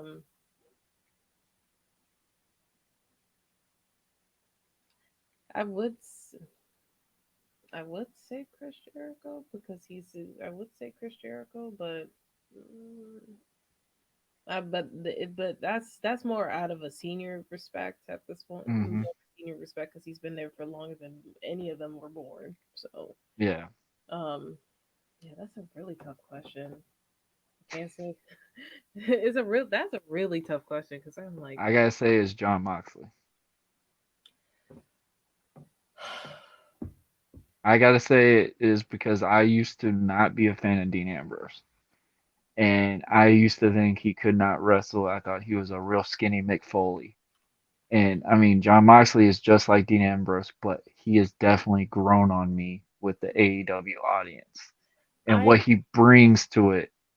It's changed my outlook on how he is as a performer now. I do have a question on him. Go I ahead. do have a question on him because I don't know if it's true. Is his persona his true personality? I've heard numerous times, yes. Okay, I figured. Okay, okay. So He's more not like he doesn't like to talk much. Like you gotta be like in his group to actually like really get him to really chat with him. Like mhm. he's mellowed down a lot. Like when he first left WWE and stuff, he was like heavily drinking all the Oh, time on the job and stuff like that. Like mm, even when Cody and them signed them, they've said it numerous times. He was always slightly drunk every show and stuff like that. It's just because he got so into that character mhm, and they flat out told him like you got to ease up, you got to ease up, and it almost hurt Tony at first when they put him in rehab because you just betted on this guy. He mhm. was your champion, He was your and now champion. he's in rehab. Now he's in Then you rehab. got another guy. Now he's in rehab, and it's like it's not easy to run a wrestling promotion, and it's not easy to run anything. But with a wrestling promotion in the background, like you Mm, have too much animosity in the locker rooms, especially the way the styles are now. Everybody believes they're main eventers. Everybody believes that they need to be the headliners and stuff like that. And I've seen the one guy I wish they would have done something with, which would have made a huger impact, and I think it would have been later. I mean, if it would have been early on in his career, it would have been Jay Lethal. Like Jay Lethal has not had not any major impact in AEW since he's got there. Like I've said it numerous times, like Jay Lethal should have been their main guy. Like if you really were showing the representation of mhm. independent wrestling, Jay Lethal should have been one of the main pillars of that picked up. Like completely because I mean he's been on top of the impact area. Like he's as good of a wrestler he is, you're known for his gimmicks. He's known for his character. Like him imitating Ric Flair. That's probably still one of the most searched videos, I guarantee you, in Impact, is him having that banter with Ric Flair, where they're sitting there just back and forth. Like, you cannot think that was not entertaining. Watching Jay Lethal elbow drop, knee drop on his freaking jacket, like it was spot on, like how Ric Flair. Then you got Ric Flair in the ring doing the exact same shit. Like, that is some things that people need to know what interaction is. That's entertaining And right there. it's sad because I've sat there and looked at AEW and I remember when they first started, Cody flat out said, we're going to really slowly look at talent outside of the WWE genre to build this thing up. Mhm. They didn't do that. They did not do that. When releases started coming, guess what? Mhm. Sign, sign, sign, sign. Oh, we got to get him. We got to do this. And now I'm seeing most of these guys headline Dark and Elevation. And most of these guys that have signed up with from WWE over there are upset. Yeah, And it's like, it's because it imagine. looks cool. It looks cool when you first approached it and you're like, oh man, I ain't gotta have a script written right to me. I ain't got the match planned out for me. Like I get freedom over there. But there's a problem when you get too much freedom. That the controlling standpoint is It, it's like this. It just rumbles. Like you it's, got too much clashes in there and stuff like that. mm-mm. Like guys like Christian or stuff like that, they can't do wrong because guess what? They've been in this game for a long time. Tony is not going to sit there and tell them what to do when they've done everything Everything. when it comes to that sport. Everything. And I sit there and tell people all the time, I'm like, with Jerry Lynn there, Christian there, QT Marshall, all these guys, why aren't they not running these shows? Why are they not planning out these promos and stuff like that? Like Tony needs to get that production, be more in charge of the production standpoint. You get the final say on some things, but let these guys pan out, especially William Regal. Why are you not letting these guys teach these younger talent the mechanics of getting that showcase standpoint? And William Regal would love to like be in charge of that. He loves working with young talent and making sure they grow. I know that's always been a fact in the wrestling community. I wouldn't be surprised. I'm telling you right now, I wouldn't be surprised if William Regal signs back, Mm. knowing that it's going to be a new genre again. I would not be surprised. Yeah, and again, I And agree with with the tampering with the roster, yeah. Tony's got to learn how that's going to happen. That's wrestling. That Mm. is wrestling at its finest. That just tells you you need to pick your game up because now you got a competitor. Even though you weren't winning to begin with, we're coming to throw the dagger at you now. Yeah, exactly. And now that WWE has done the shift change, it's really on at this point. And that's what I've been noting, the decline of AEW in the last few months. One, yeah, I agree. On the production side, and that makes me sad because I'm big on media. I'm big on media in the media industry. So if you're not working on the production side, what makes you think you can put out shows? If because you're having people buy tickets to mess, and that's not a good look. Hmm. So, and I get it. You want these people to have the freedom to do whatever they want, but I'm like, it doesn't make sense you putting on a show where you're gonna see people come out with costumes and everyone figure out oh, am I supposed to like them? Am I supposed to boo them? Without having like a foundation of, okay, what are they out there to do, and how are they going to sell this show? Yep. So Especially that pay per view that's coming up. Like I don't even know that many matches on the card right now. yeah, exactly. You don't even have a main event. Yeah, How are we not selling a big show? Like that's actually like their SummerSlam. Oh, actually, that's like their Royal Rumble, and you don't even have a main event planned out right now. that's a sad look right there, and your other competitors are And looking you had John Moxley versus Punk on a Dynamite. right. Oh no. Free TV. You changed hands on the title. That is bad booking at That its finest. that is bad booking at its finest. And that would have been an awesome match too. That's something. Those are dream matches that people have been wanting for years, and you badly booked that. No, mm-mm. That should have been your pay per view. That should have been your main event pay per view. People will pay big money to see that because those are dream matches. Those are stuff people have been putting in the WWE 2K matches in their head and playing it out. You're putting that on Monday night, not on Sunday, not even on a Saturday. That's insane. That's If you stupid. were gonna do that, they should have done it to where it was no winner, like a DQ or something like that. Make it to where it continued out to make that match. The way they did it, I was just like, uh, Punk just did that just so he can get his representation back. I was Mm, like, bro, I get it. Yes, a broke foot, cool, whatever. I've wrestled on a broken foot. I've wrestled on a I've wrestled almost on a full torn ACL. Like it's mm, not easy, but sometimes you gotta know how to toughen up. mhm. And especially in this business, you gotta have a tough skin. And the way Punk preaches and stuff. And when that happened, I'm just like, bro, Cody wrestled with a broken pec. A broken pec. You gonna whine about your foot? Mm-mm. And the only reason why the finish happened the way it did because you did not agree to put Paige over. Mm. So you risked your body to hurt yourself because you were too adamant that you didn't want Paige to win. That is that is some that is, And we talk about, oh, we need to interact and give the fans change and stuff like that. but yet you're being petty. Wow. And I told people all the time. I said Punk when he signed back, that means he's got to get a title. Yeah. I was Mm-mm. like, there's no way that wasn't in his contract. I don't care what you tell me. Punk had to have that in that contract.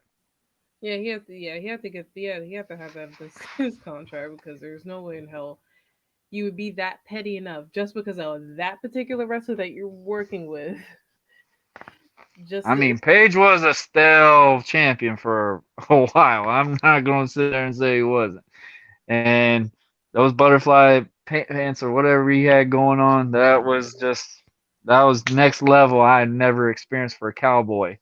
And I sat there and said, Brock Lesnar coming out with a tractor looked more badass than the butterfly. Honestly, just seeing Brock, is it weird to say just seeing Brock Lesnar with a beard, looking like he just came out of a bar fight, smiling, smiling, You're not gonna say nothing to this man.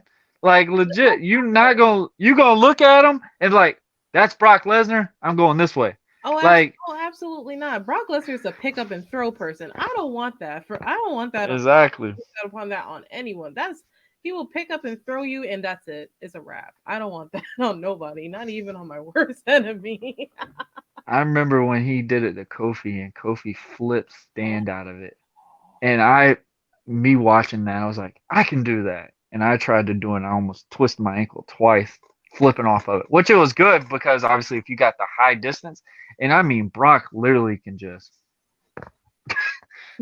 I mean, and especially with Kofi's vertical, like you have perfect way of standing out of that, no problem. No The problem. guy kept hooking on me too long, and I was just like, dadgummit. Like I tried to jump a little bit, and he had my foot hooked in, so it's more said than done. So it's literally you got to have that good person to do it. And I mean, I remember I first saw Brock at a gym. He was throwing a damn monster truck tire. That was it for me. And that Um, was when I was starting to question, hey, should I even wrestle? Like, is this something I want to do? like I don't know if that's the first thing I walk into going into a gym. See a big old boulder sitting there throwing a damn monster truck tire like it's nothing, like no joke, just sitting there, fly, No, if I fly. no, oh no, I'm if like, maybe I can get back in basketball. if that's the first thing I see, if it's a big guy or just Brock Lesnar himself, because Brock Lesnar is just this just scary person. Period to me. If that's the first thing I see, I'm walking out and I'm leaving the premises. I'm leaving the city. I'm like, if something goes wrong, this man gets angry. It's a rampage right there, and I'm not here for it. He's getting arrested for weapons on him, and it's just his hands, his legs, Possessions of weapon. What was the weapon? The hands. his damn head. Like I don't want to. Again, that's a pick up and throw person. He probably would pick up a group of people and just and just throw. Like, mm-mm. It's crazy. Like these things are really what makes that person a box office draw, and it's crazy. Like, all right, so let's talk about it. So, Mhm. with all the wrestling coming up, what's the most exciting storyline that out of all of them that you're more intrigued for? Hmm. I'm kind of just because I want to, not really of the storyline, but how it's going to play out when it happens. I am interested of the seeing how the Roman Reigns and Drew's match is going to be in the UK, because because it's a hometown match for Drew. It is It's a his payoff. It's his WrestleMania payoff that he didn't get for home COVID. payoff. And whenever I see wrestlers come in, whenever I see pay-per-view matches of someone's hometown matches, I'm like, oh, they're going to have to give it 150,000%, and he better not lose. So he's like, he has no matter what, he can't lose. See, that's also a cool thing too, Hmm. but it also is a negative effect too. So say like if he does lose, oh Hmm. my gosh, the eruption on social media, like you kidding me, blah blah blah. But then when Drew wins, you're gonna have those ones like, really? He beats Roman out of everybody? He beats Roman? Like Brock Lesnar? We got Drew McIntyre? Like, in my opinion with Drew, Hmm. I don't like his promos. I do not like his promos at all. He needs to get more interaction with his facial expressions because it looks like he's just reading a teleprompter completely when he's on a promo. He doesn't like just observe the audience for their reaction on it. Like he's expecting a reaction out of his words. Like And I'm no. like, And I sit there and say, I said his promos are like a 80s bodybuilder Hulk Hogan promo. Like it's so stale and far fetched. You've heard it so many times that I'm just like, all the promo schools that they have and stuff like that. You would think Drew had more of an interaction. I've sat here and said it all the time. Drew is more of a heel than anything that I've seen. Really. Like the look, everything. He is that Kevin Nash, the newer Kevin Nash heel style that can wrestle Hmm. guy. And I've said honestly, he never even needed to be on the mic. Like he could literally have said one word and that be more impactful than most promos. Just from that little sale. I mean, his matches with Roman when he was a bad guy, oh my gosh, really helped Roman drastically. Oh yeah, because Especially coming back from cancer. Like those were the matches really you were really impacted with Roman. Like you were behind Roman. As much as everybody hated Roman, you were behind Roman when he faced Drew because he made you care about Roman. Like those things, and I think this is going to be that payoff too. Because I mean, every time Roman and Drew go against each other, it's a good match. It's it's it's a real good match. match wise is always good, but when it comes to promo, you could see, and especially looking back from where they both started until now, you could see when it, you can see the huge difference of how they interact with the audience and how their mic skills are. Hmm. You Yeah, like Roman Roman, granted, here and there between his time with the Shield, had has definitely had a push, and they yeah. gave him one of I will always remind this because this is the wildest things this is the wildest thing I've ever heard from any wrestler. Gave him that, I will never forget that Looney Tunes script that they gave him for like a whole like a year and a year or 2 years, where they gave him lines from Looney Tunes because it would sound threatening. It might sound threatening from a big dog man, from and I'm like, no, no, especially in the internet when everyone can figure out where they're coming from. No, you sound stupid. When you can research the promos, that's when you're failing. When you can I don't think Vince realized like, oh man, they can research this promo. like Vince, let me talk to you real fast. There's a thing called the internet. There's a thing people in active fans can research where you got these stuff, it's where you got it's your stuff. sad that most fans really spend way more time looking for behind the scene access or how the promos go and stuff like that. And I tell people like it's okay to be it's great to be a fan, but it's not okay for you to be a Dave Meltzer. It is not okay for you to sit here and critique something that you have never done. And that's one thing I put on with a lot of wrestling podcasts too. And sometimes it gives me a bad nerve, whatever what people want to say, Hmm. is it is not meant for everybody. It's not. And the wrestling styles that the way they are now, and I've sat there and said it would never be that trademark Hogan, Rock, Austin type style anymore because everybody's doing it. It's not like you're one person standing out. Everybody's doing this thing. It, And how are you going to keep a longevity span when you cannot be a different character than anybody else around? So now with this genre back, I'm hmm so happy about it because one, Finn's going to get a great farewell. Edge's comeback has been amazing so far. Man, man. Just a fact. I'm still can't get over him just being out of retirement because I know he's been fighting to get out of retirement, and just He to see. didn't want to at first, but and then his family really was like, "You deserve it. You deserve it." Yeah, yeah, and that's understandable. But you can see as like a spark in someone. You saw that spark when he came back.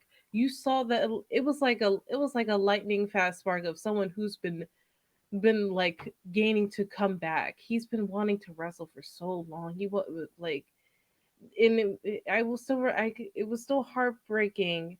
I still remember that speech when he had to retire. It was shocking. No one wanted it. He never wanted it, and just to see him back and seeing that spark again Like it felt That like Royal never Rumble still ever. probably one of the best things I've ever seen. Like coming from Absolutely. me with a neck injury and stuff like that, I wasn't as bad as them.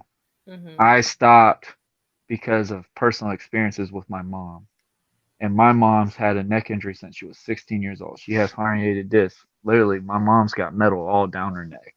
I remember And that. I remember when I was at my highest, I think it was my third year in, my dad told me, as good as I am, he's very proud of me. And I mean, that was shocking for me because my dad was my biggest critic.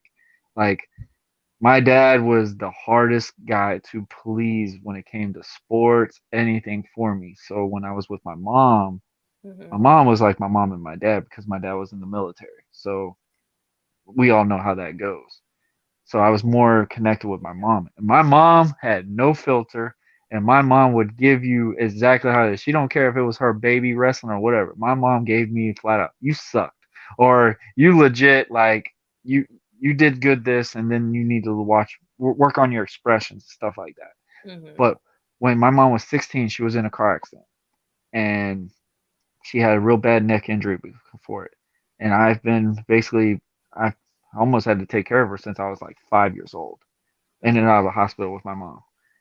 When my dad made a comment saying, you're going to end up like your mom, even as good as you are, you need to be careful because you're going to end up like your mom. Because this is when I started getting on the top rope and really started to progress.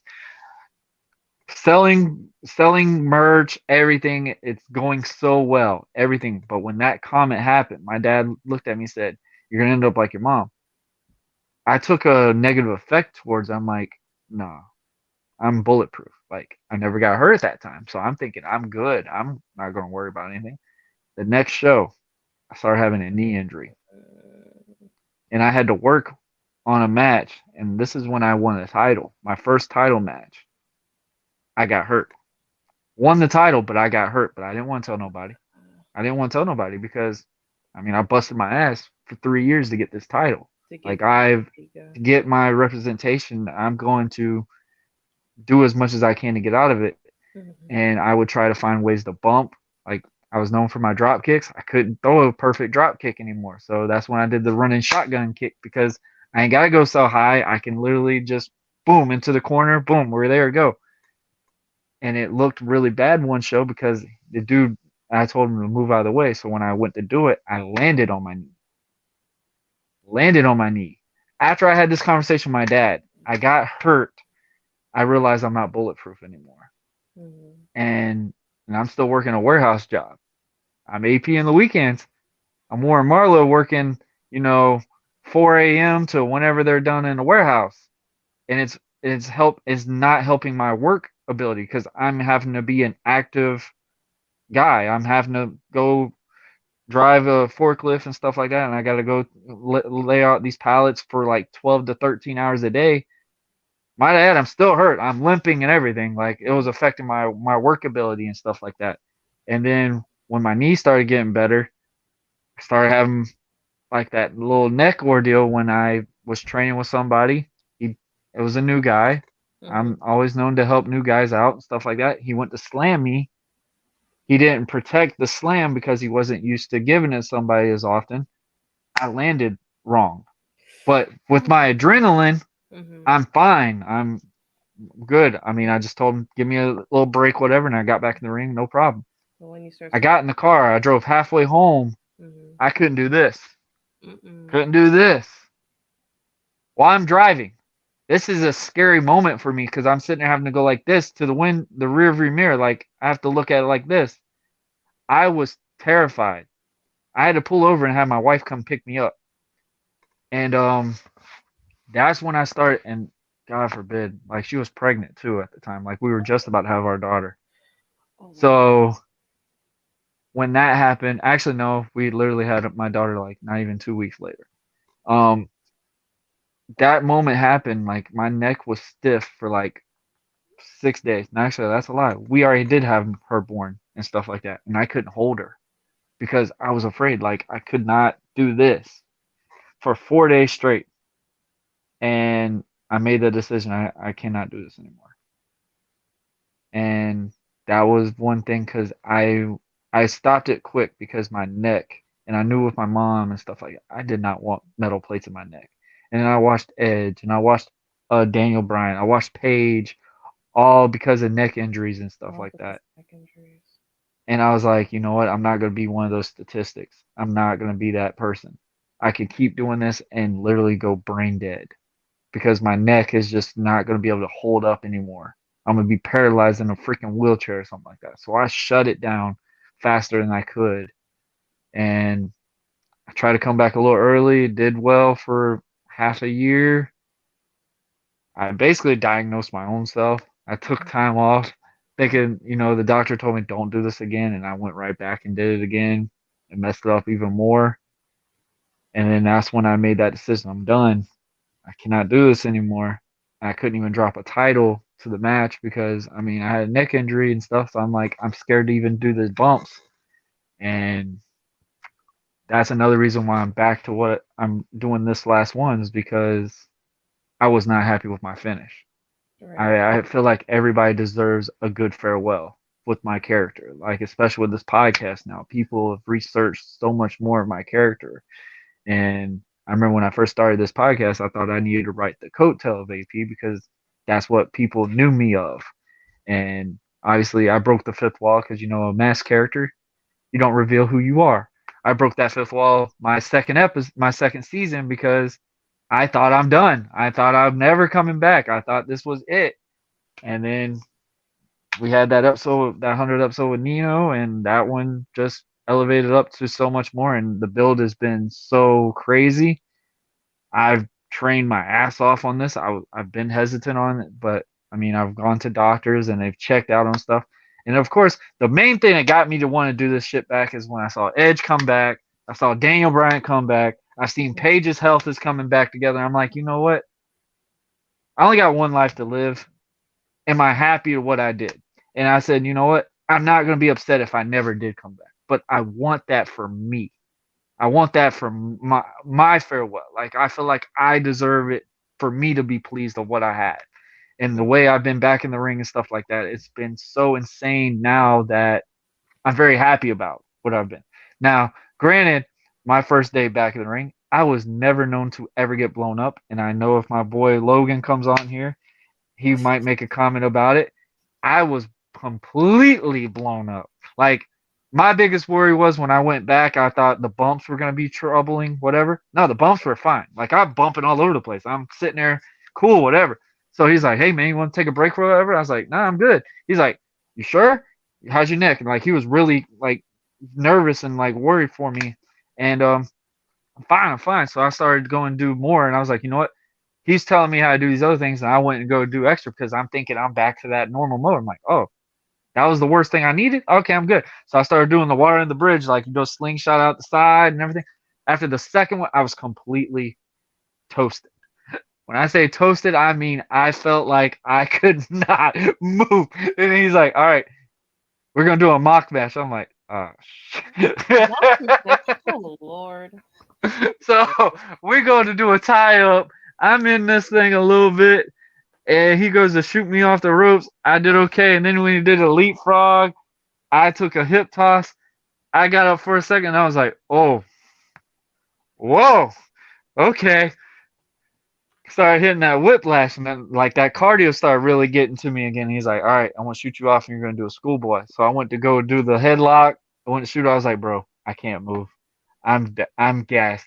He was laughing at the time because I was never known to get blown up. Like I've always took pride. Like, all right, I've never been blown up in wrestling. Like I the only time I ever got blown up was when we were in this one freaking building. It was like 105 degrees in Georgia in front of like 12 to 15 people. Shout out to my boy Wesley. We both were tired in this. We were supposed to go, I think, 10 minutes.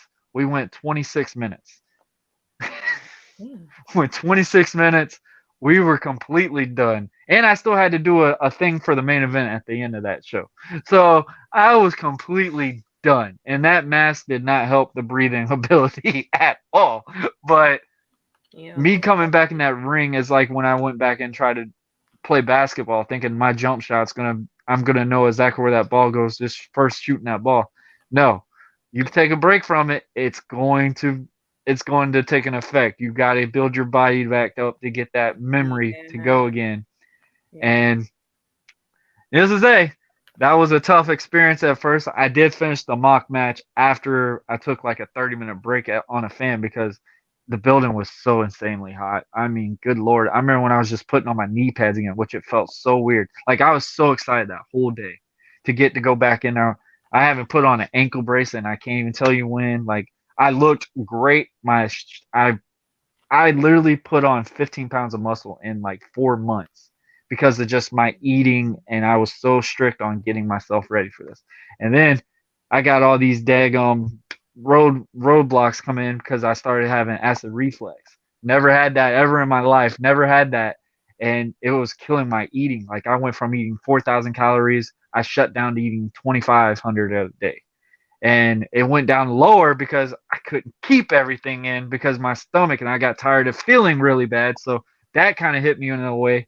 Hmm. But the crazy thing, it didn't affect my training. Like I'm always thinking the more you eat, the better your lifts will be. I'm not eating more than 1,100 calories a day, and my lifts were getting better. And I'm sitting there like, okay, this is kind of weird. Like I just had so many different loopholes. So I'm definitely gonna probably do like a full on season, like a series, like me building up, got myself to get ready for this match, because it's been an interesting story. Because I used to be very strict, like I could diet, no problem, get ready for the show, whatever. Like I've had so many roadblocks getting prepared for this one thing, and it's not like a whole run. Like it's just for one match, and it's still like nerve wracking of what all has to transpire. Because like I said, with the acid reflux, I did not want to eat a lot of things like I'm used to anymore because I used to put cheese on a lot of things. Now that's hurt my stomach, and like I'm tired of having my throat itch all the time, like it, and burping, and I hated that feel. And I never take medicine, and I had to take stinking Tums, and I'm sitting there, googling stuff, making sure Tums don't hurt me in the long run. Like I Yeah. used to not even take Tylenol. Like I rarely ever take any Really? medicine. I No take pain, all no natural things. painkillers? No, when I was wrestling, I've only took painkillers once, and that was because I had to take when I did a ladder match. Oh shit! What? I would have Yes, think. I don't take pain meds, nothing. Like I I literally I deal with the pain at the most, but that acid reflex was kicking my butt so bad, and it's been interesting to get myself to eat, process, and getting that stuff right back. But it's just so amazing, like when you feel like you have something you know of, and then those moments happen, and it's like, and I think Edge and all of them have had the same storylines too. It's like, getting themselves back in shape. Like Edge really came back to wrestling because the shape that he was in. Like he even said it, he hasn't had a six pack since he started wrestling, and he came back looked like a damn superhero. I mean, looked like some Viking character come out of the blue with the beard and everything. Like he didn't look young at all, but I will always talk about that Royal Rumble moment when he came back with the tears come out. I don't think nobody had a dry eye coming back seeing Edge. Oh my god! I don't think anyone has even those who haven't who stopped watching wrestling when they found out he came back. It was there was no dry eye and there was no You didn't dry care eye who in won the sight. match. You didn't care Didn't who care did who won. what. It's the fact that Edge is back and he's out of retirement and he's coming and he's just back to wrestle was more than enough for everyone. Yep. It's crazy how somebody can make that effect on you like that. And like I said, man, watching Edge and all them, I was like, you know what? And my boys, shout out to my boy Blackheart and them, like they would always try to talk to me like, bro, you look like how you actually look better than what you were doing when I saw the videos of you in the ring. Like, have you ever considered it? And I didn't think of it for a long time. And my wife even said something about it, and she was nervous for me because she knew it was a big drought for me. Because when I left this, I didn't watch wrestling for a long time. Like I didn't even start really watching wrestling again until I started doing a podcast. And Mhm. obviously that's what people knew me of, so I gotta watch it and do stuff like, and it was definitely a bitter thing. So like literally when I come back and I was like, I cannot be that same bitter guy anymore. And Yeah. I've like, you know, can I be happy of what we delivered? And I said, you know what, if my body can't do it, absolutely. Because if I can't go like that anymore, then whatever. And but for me now, it's just cool that I can have that farewell. And a lot of people don't get that moment in indies to do it their own on their own terms. And do it on their own terms. Yeah. Like I don't want to be this guy. Oh, this is my final match 6 times, and Ric Flair's headlining his 74 age at 74 years old, final farewell, and now he's headlined something in Puerto Rico. I'm like, no. After I'm done, I'm done. Like I've Yeah. said it numerous times. If I'm done, I'm done. I Done. cannot. I'm not gonna put my family through all this no more. Mm-hmm. Like this podcast thing has been amazing. I love the chats. I love learning stuff from so many different people. And I kind of stayed away from talking to a lot of my friends from wrestling stuff because I knew what they would bring and what they would do to me. And I'm just like, so when I got back to that wrestling genre, I was like, shit. And my wife even knew it when I first started doing that again. She's like, you're going to start thinking about it again. And she called it out first because I didn't even think about it. And I was like, nah, I don't think so. And then I started getting promotions message me again, like, hey, man, we want you to do this. We want you to do this. And she just saw like how much of an effect I did with it. And when I got selected for that video game, it kind of gave me a open mind too. I'm like, you know what? I need to kind of showcase what I am, not somebody just watch some old skits of me at a very early age wrestling. I want them to actually see who I am.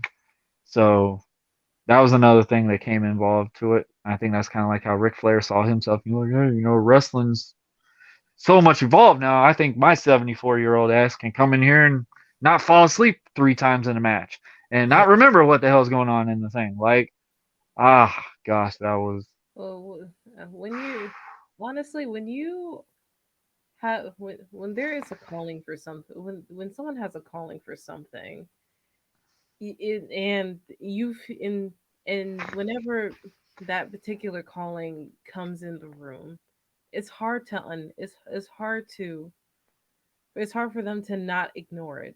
Like my and that's a perfect example is Ric Flair. Ric Flair is going to be in a wheelchair and still He wants to wrestle. does not. He doesn't have to prove anything. He That's the doesn't one thing have Ric Flair's got to realize. Ric Flair is the greatest wrestler of all time. to. Mm-hmm. Mechanically, everything. Like Ric Flair was what wrestling needed to be. Like he could work, but his character is what made him sell buildings out. You bought ticket to see this man get his ass whooped. I don't care what you say. You bought a ticket to see this man get beat up because you knew this man would probably be at a bar trying to talk to your wife or something.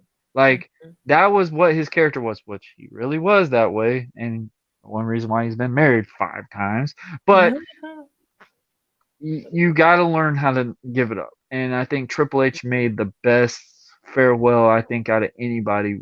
And it sucked because Triple H looked like $1 million. There's still not one bad match with this man. I mean, no, no, stop it. The Brothers of Destruction in that DX match, they done what they could, but when Triple H tore his bicep, they could not finish that. They couldn't do anything after that. Yeah, and God, I think that was the only match I could ever say that Triple H had a little of a trouble with. But I mean, the dude put in as much as he could, he did. and it sucks that he could not get his fully farewell that he wanted. I mean, it sucks. I mean, but it was cool to see him lace his, like, bring his boots out for WrestleMania and put him on the ring and see that farewell for him. And I mean, he realized something because of that drastic heart issue. Like he legit thought he was gonna die. Hmm. And for him to have that moment to like, you know what, take a step back and spend time with his family, his daughters. Like this man's been constantly on the go for so long. For so long. And now he's recharged and ready to go. Like kind of like with our podcast. Like I've took a 2 month, almost a 3 month break. Like usually I come back in August. I didn't come back until September now because of stuff that's been going on with my family and stuff like that. So I've been having to more focus on that. So it's always good to take a break. It's Same always good. yeah, same here. I completely agree with you. It's a good time to take a break. This year for me has definitely been one of the hardest years of my life because I've gotten sick. I lost my brother Mm-hmm. um to COVID and such. Yeah. And just Sorry this has about been that. a it's okay.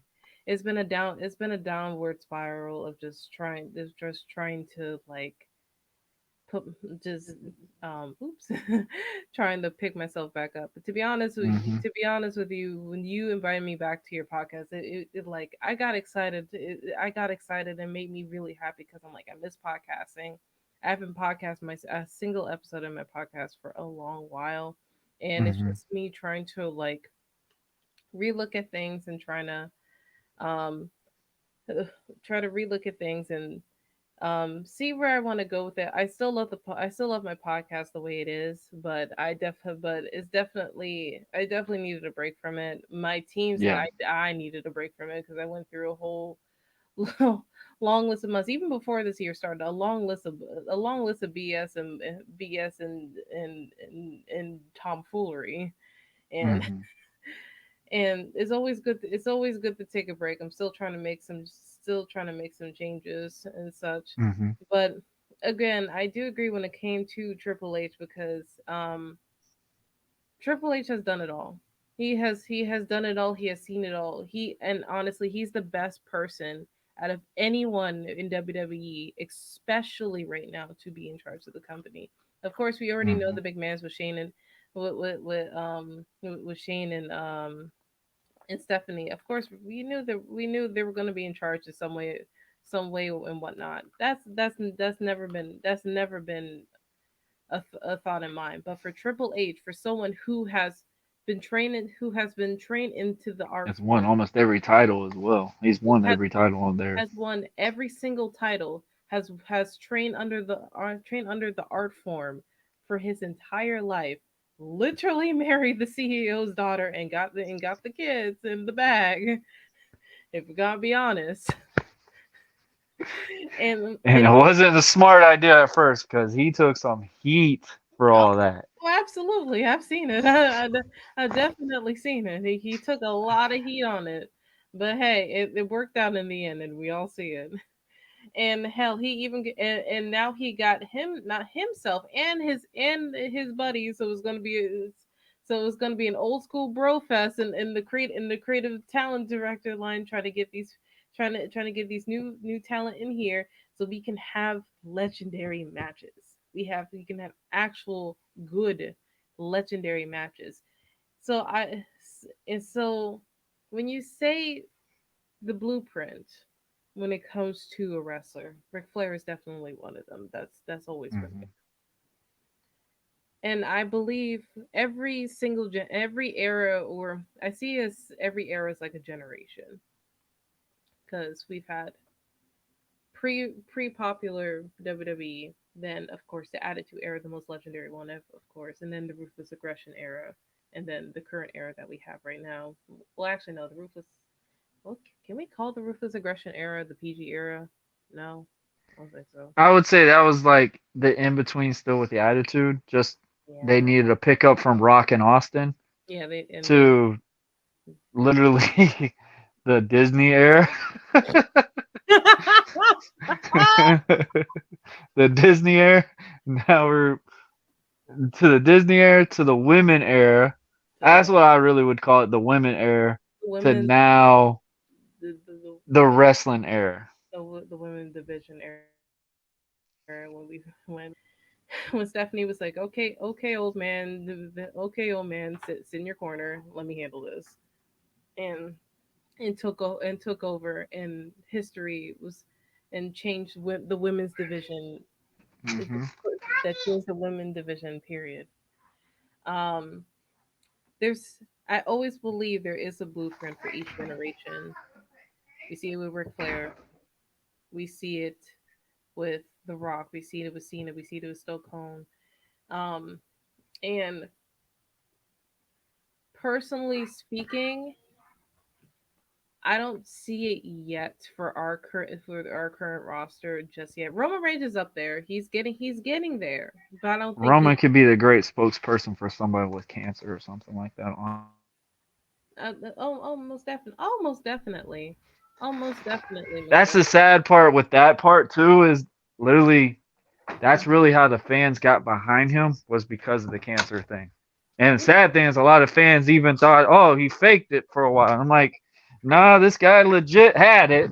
No, he had. Regardless if he, regardless if he played in the Fast and Furious film, obviously you did not see he did not have a big role in this movie because he could not do anything. Like that was actually help him to get up and keep moving because I mean that's one thing that people don't realize. Like if you get sick or whatever, you Yeah. still got to keep moving because that's when your body's gonna rot down. Is when you cannot move, process. That's when your body starts giving those issues and stuff like that.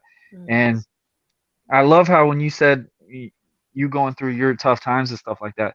I've always come up with this catchphrase and I live with this every single day.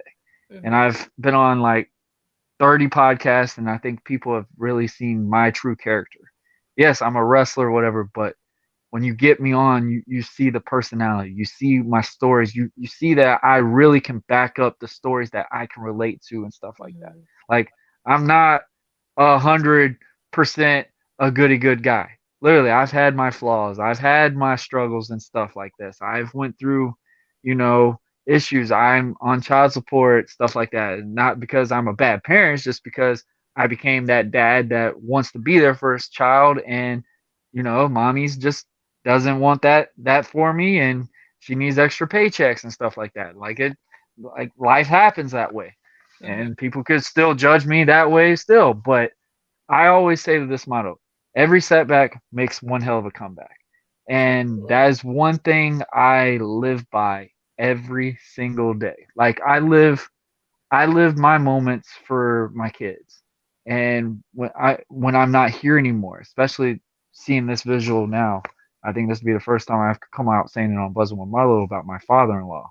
Mm-hmm. Um, like how wrestling is. Like we see these milestone guys like Rock, Austin. Like how can I leave my mark when I'm not here and my kids are still here? Like Mm-hmm. what is the thing that I can teach my kids and they could always know, daddy gives his all. Daddy's gave his all every single time he's done something. My daddy has never given up when when tough happens. My daddy's not gonna crumble easily. Like if I crumble, it's because I literally just got beat because I'm in that drought. Just I can't overcome it. But Mm-hmm. I'm not gonna easily go. You know what? I give up. I'm not gonna quit. Like that is my downfall still to this day. I'm 31 years old and sometimes I still gotta remember, like, all right, I'm not that young 20-year-old guy now. Now, people, don't get this wrong. I will still be that competition guy, still, regardless of what it is. You want to try to outlift me, stuff. Be my guest.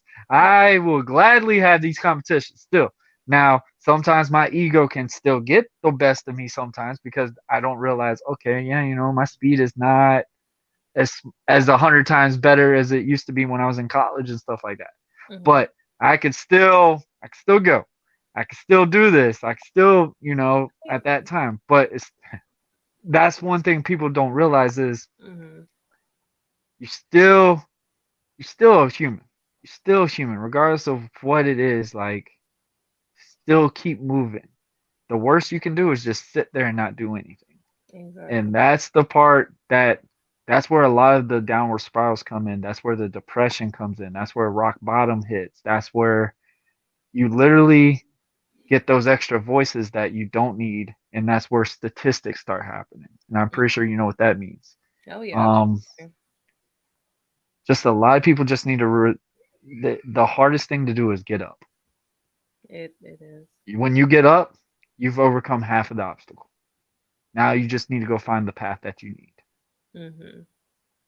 But Crystal, this was an awesome, awesome chat. I always love having our wrestling chats, especially. I know you don't talk about wrestling on your show, so I know that's even the more exciting thing about you with when you come on here.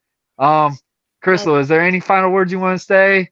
Last plugs or anything? Guys, the links are gonna be below. Check out the Yunaversol podcast with yours truly right there, Miss Universal herself. And guys, it's not spelled with a U, it is spelled with a Y. it's with a Y. It's a Y. I don't want to get confused. Don't get me confused with Universal Studios. I'm a different type of universe. Let me tell you. Let me tell you that. I try to. I like Acknowledge her. when I came into when I came in today, I was just like I'm like the last few times I came in here, I feel like I wasn't showing myself as a wrestling fan. So I try to make sure I look like I'm a wrestling fan. Because the last time I remember, I was in a very floral shirt, and I'm just thinking like podcast professional. I'm like, wait a minute, this looks good for a podcast. This looks good for any type of general podcast, but but you are Universal, and you're not going to a general podcast. You're going to a wrestling podcast. So I need to wear out and show out that I am a wrestling fan. And I know and I spit and I talk of what I know. So don't get it twisted. Yep. Exactly. But Yep. yeah, but yeah, you are right. When it comes to my podcast, we don't talk about wrestling and wrestling it because one thing it sucks. A lot of my team don't really care about wrestling like that. There's only a select few people of friends. I have to talk to wrestling with like a select number of friends, Hmm. and it sucks. So It's not whenever embarrassing anymore. I oh remember when I got back into wrestling, that's when I started realizing that, the fan bases have died out so much. yeah. And and I remember the only reason why I would thought, wrestling's even cool. I remember when I got out of high school and when I was in college, and this is when Royal Rumble happened. This Mhm, is when Rock was facing Punk at Royal Rumble, where mhm, Rock won the title, and oh my God, I realized there's more wrestling fans again when we were at the Buffalo Wild Wings. I mean, it is packed, packed. imagine. Everybody's watching this thing. I mean, you got in between, you got Punk fans, you got Rock fans. I mean, Rock fans all over the place. Everybody knows who the Rock was, even if you didn't know wrestling, you knew who Knew this guy was. knew who the rock. And when Rock got pinned the first time, people were so upset. Even the Punk fans, which was crazy. The Punk fans were upset at the same time. But when Vince came out and said, "You know what? I told you if the Shield come out, blah blah blah blah." Even though we couldn't see him, you thought I was foolish. You think I didn't know. And then when Rock said, "No, no, no, no, no, you're not taking it from him. I am." Hmm. That whole building erupted. It like sounded like a Super Bowl game. Like those are, and I was like, oh my gosh, there's still wrestling fans. I'm not my only person anymore. And then when I Exactly. got back into and when I got into being an independent wrestler, I started realizing there was so much more wrestling. Like I thought there was only WWE for the longest time. Obviously WCW, but like I got so much more enthused with it. But then it was so weird when I talked to my friends and stuff. They're like, bro, why are you in wrestling? Like, isn't that fake? Like, you don't really look like that person that would be the one to do all those flips and stuff. And I mean, Man. it's great now that you can sit here and say you're acknowledged as a wrestling fan and it not look like you still like that. Like I Yeah. remember when I was 10, I liked it, but a lot of people are so enthused with it now. So Yeah. it's definitely a big change. It's a big change, and honestly, I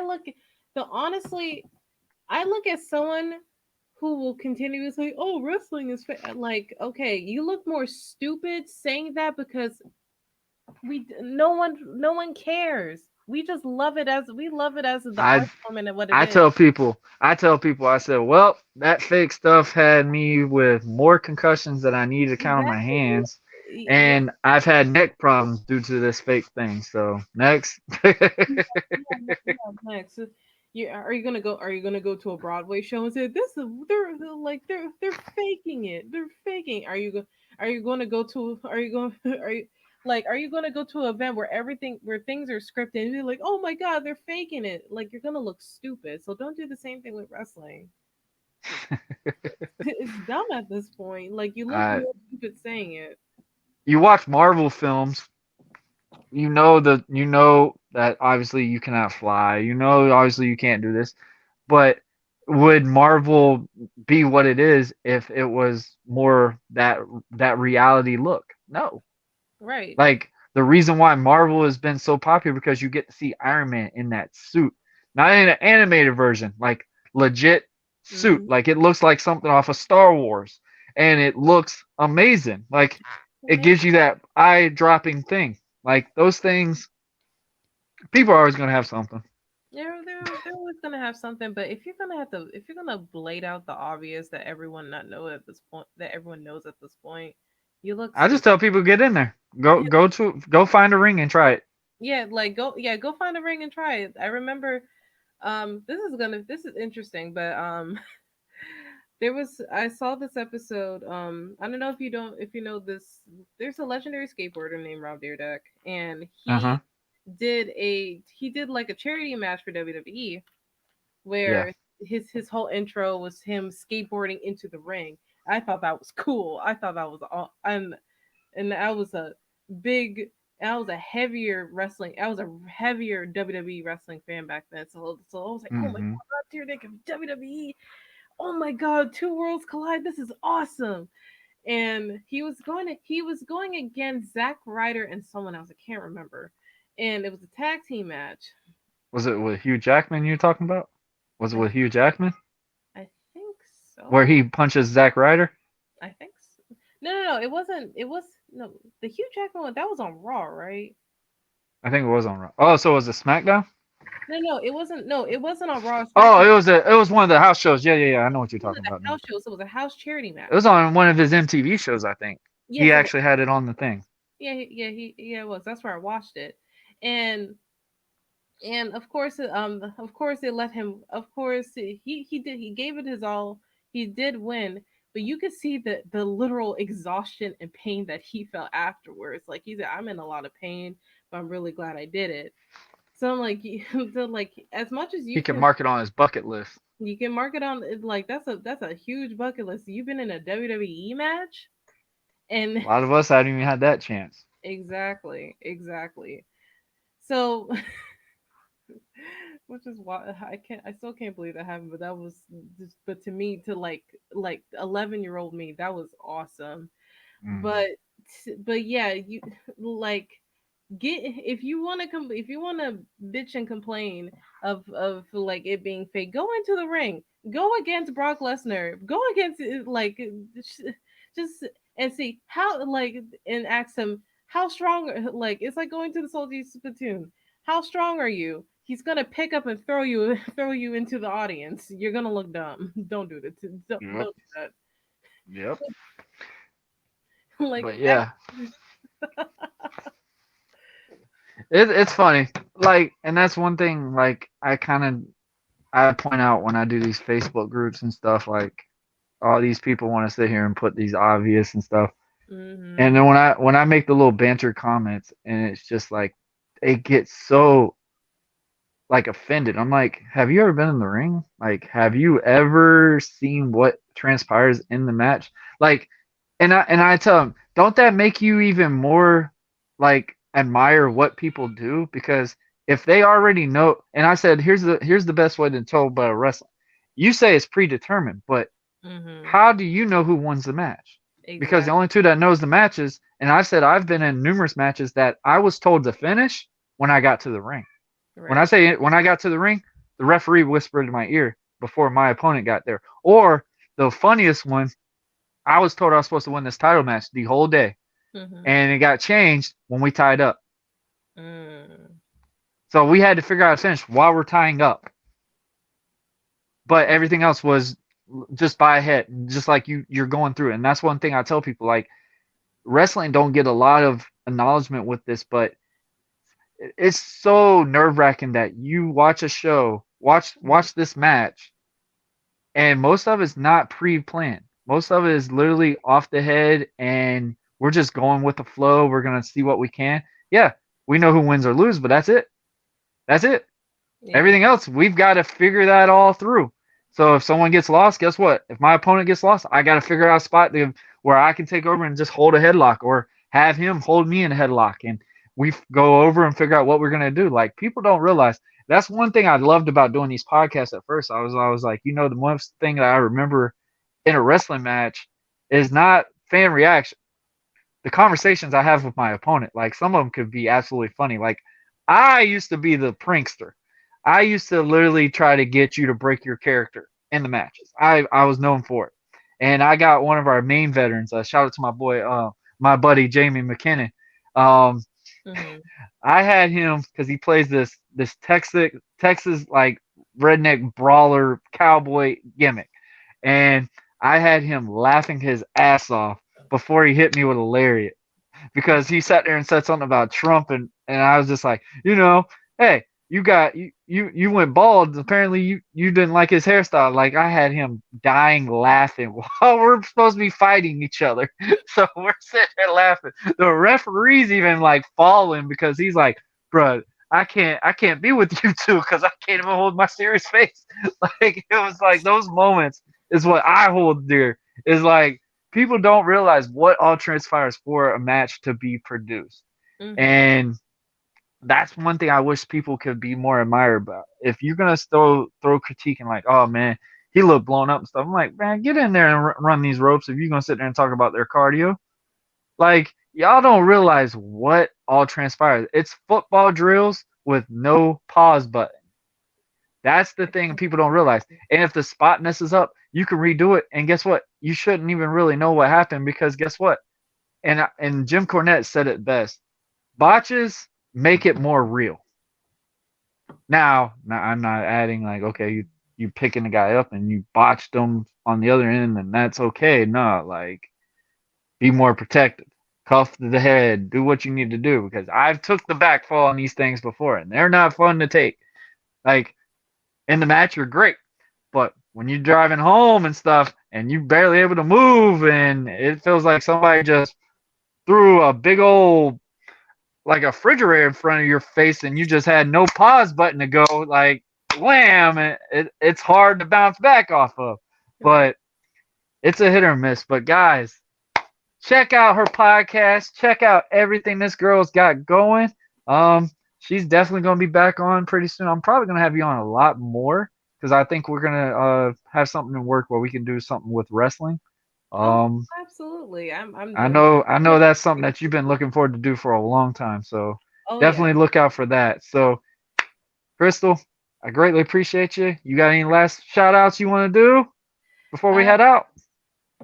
I'm glad. I'm always happy to come back and be here with you guys. And you know me, I'm big. I'm huge on wrestling. I'm big on wrestling. I follow everything, even though I'm not watching it in full all the time. I'm always in the know of what's going on. Check out We the can't. Universal. Check out the Universal podcast. If people are unaware of what my podcast is, it's everything and anything that goes on the internet and how it affects our lives, from communities to groups, and how it affects the human and how it affects everyone from their online persona and how they are in IRL. And I so you can find us anywhere you get your podcasts. We have an Instagram, Twitter, TikTok, Tumblr, and a Facebook. Just look out for the Universal Podcast wherever social media or streaming service that you have. All right, love it, guys. The links are gonna be below. Check out her podcast. It's great stuff. I love having her on just talk about wrestling because I mean it's cool to just see a fan visual and she knows what she's talking about. Like she's legit. Like she got into the wrestling era where I call it the Disney era, and that's what really got her into wrestling. But it's so crazy, like what moments it brings for you and what the purpose of really what wrestling has always been for people. And Hmm. it's just always awesome chats. Also have a lot of fun. Guys, you see the hat? Go to bonfire/buzzing with Marlo, type in the promo code BUZZ20. You get 10% off on all your purchases. We got t-shirts, hoodies, tank tops, all that. Check it out. Bonfire/buzzing with Marlo. Get you the merch. That's what pays for these podcasts, what pays the bills. But Crystal, I greatly appreciate you. I hope you have a great rest of your day. You too. Thank you. And guys, make sure you like, share, and subscribe to all our platforms. And guess what, guys? Our audios are always out the next day afterwards. So obviously the episodes are on Friday. They come out on Saturday on audio. Don't judge me. That's the only time I can get it out. I get it out as fast as I can. There's only so much platforms I can put on for 80 different platforms. So just bear with me. If you only listen to the audio, just know the next day after you'll get that episode. Unless if you want to see what it is live in person, check it out on Fridays. Fridays at 5 p.m. Eastern Time. We always have Buzzing with Marlo.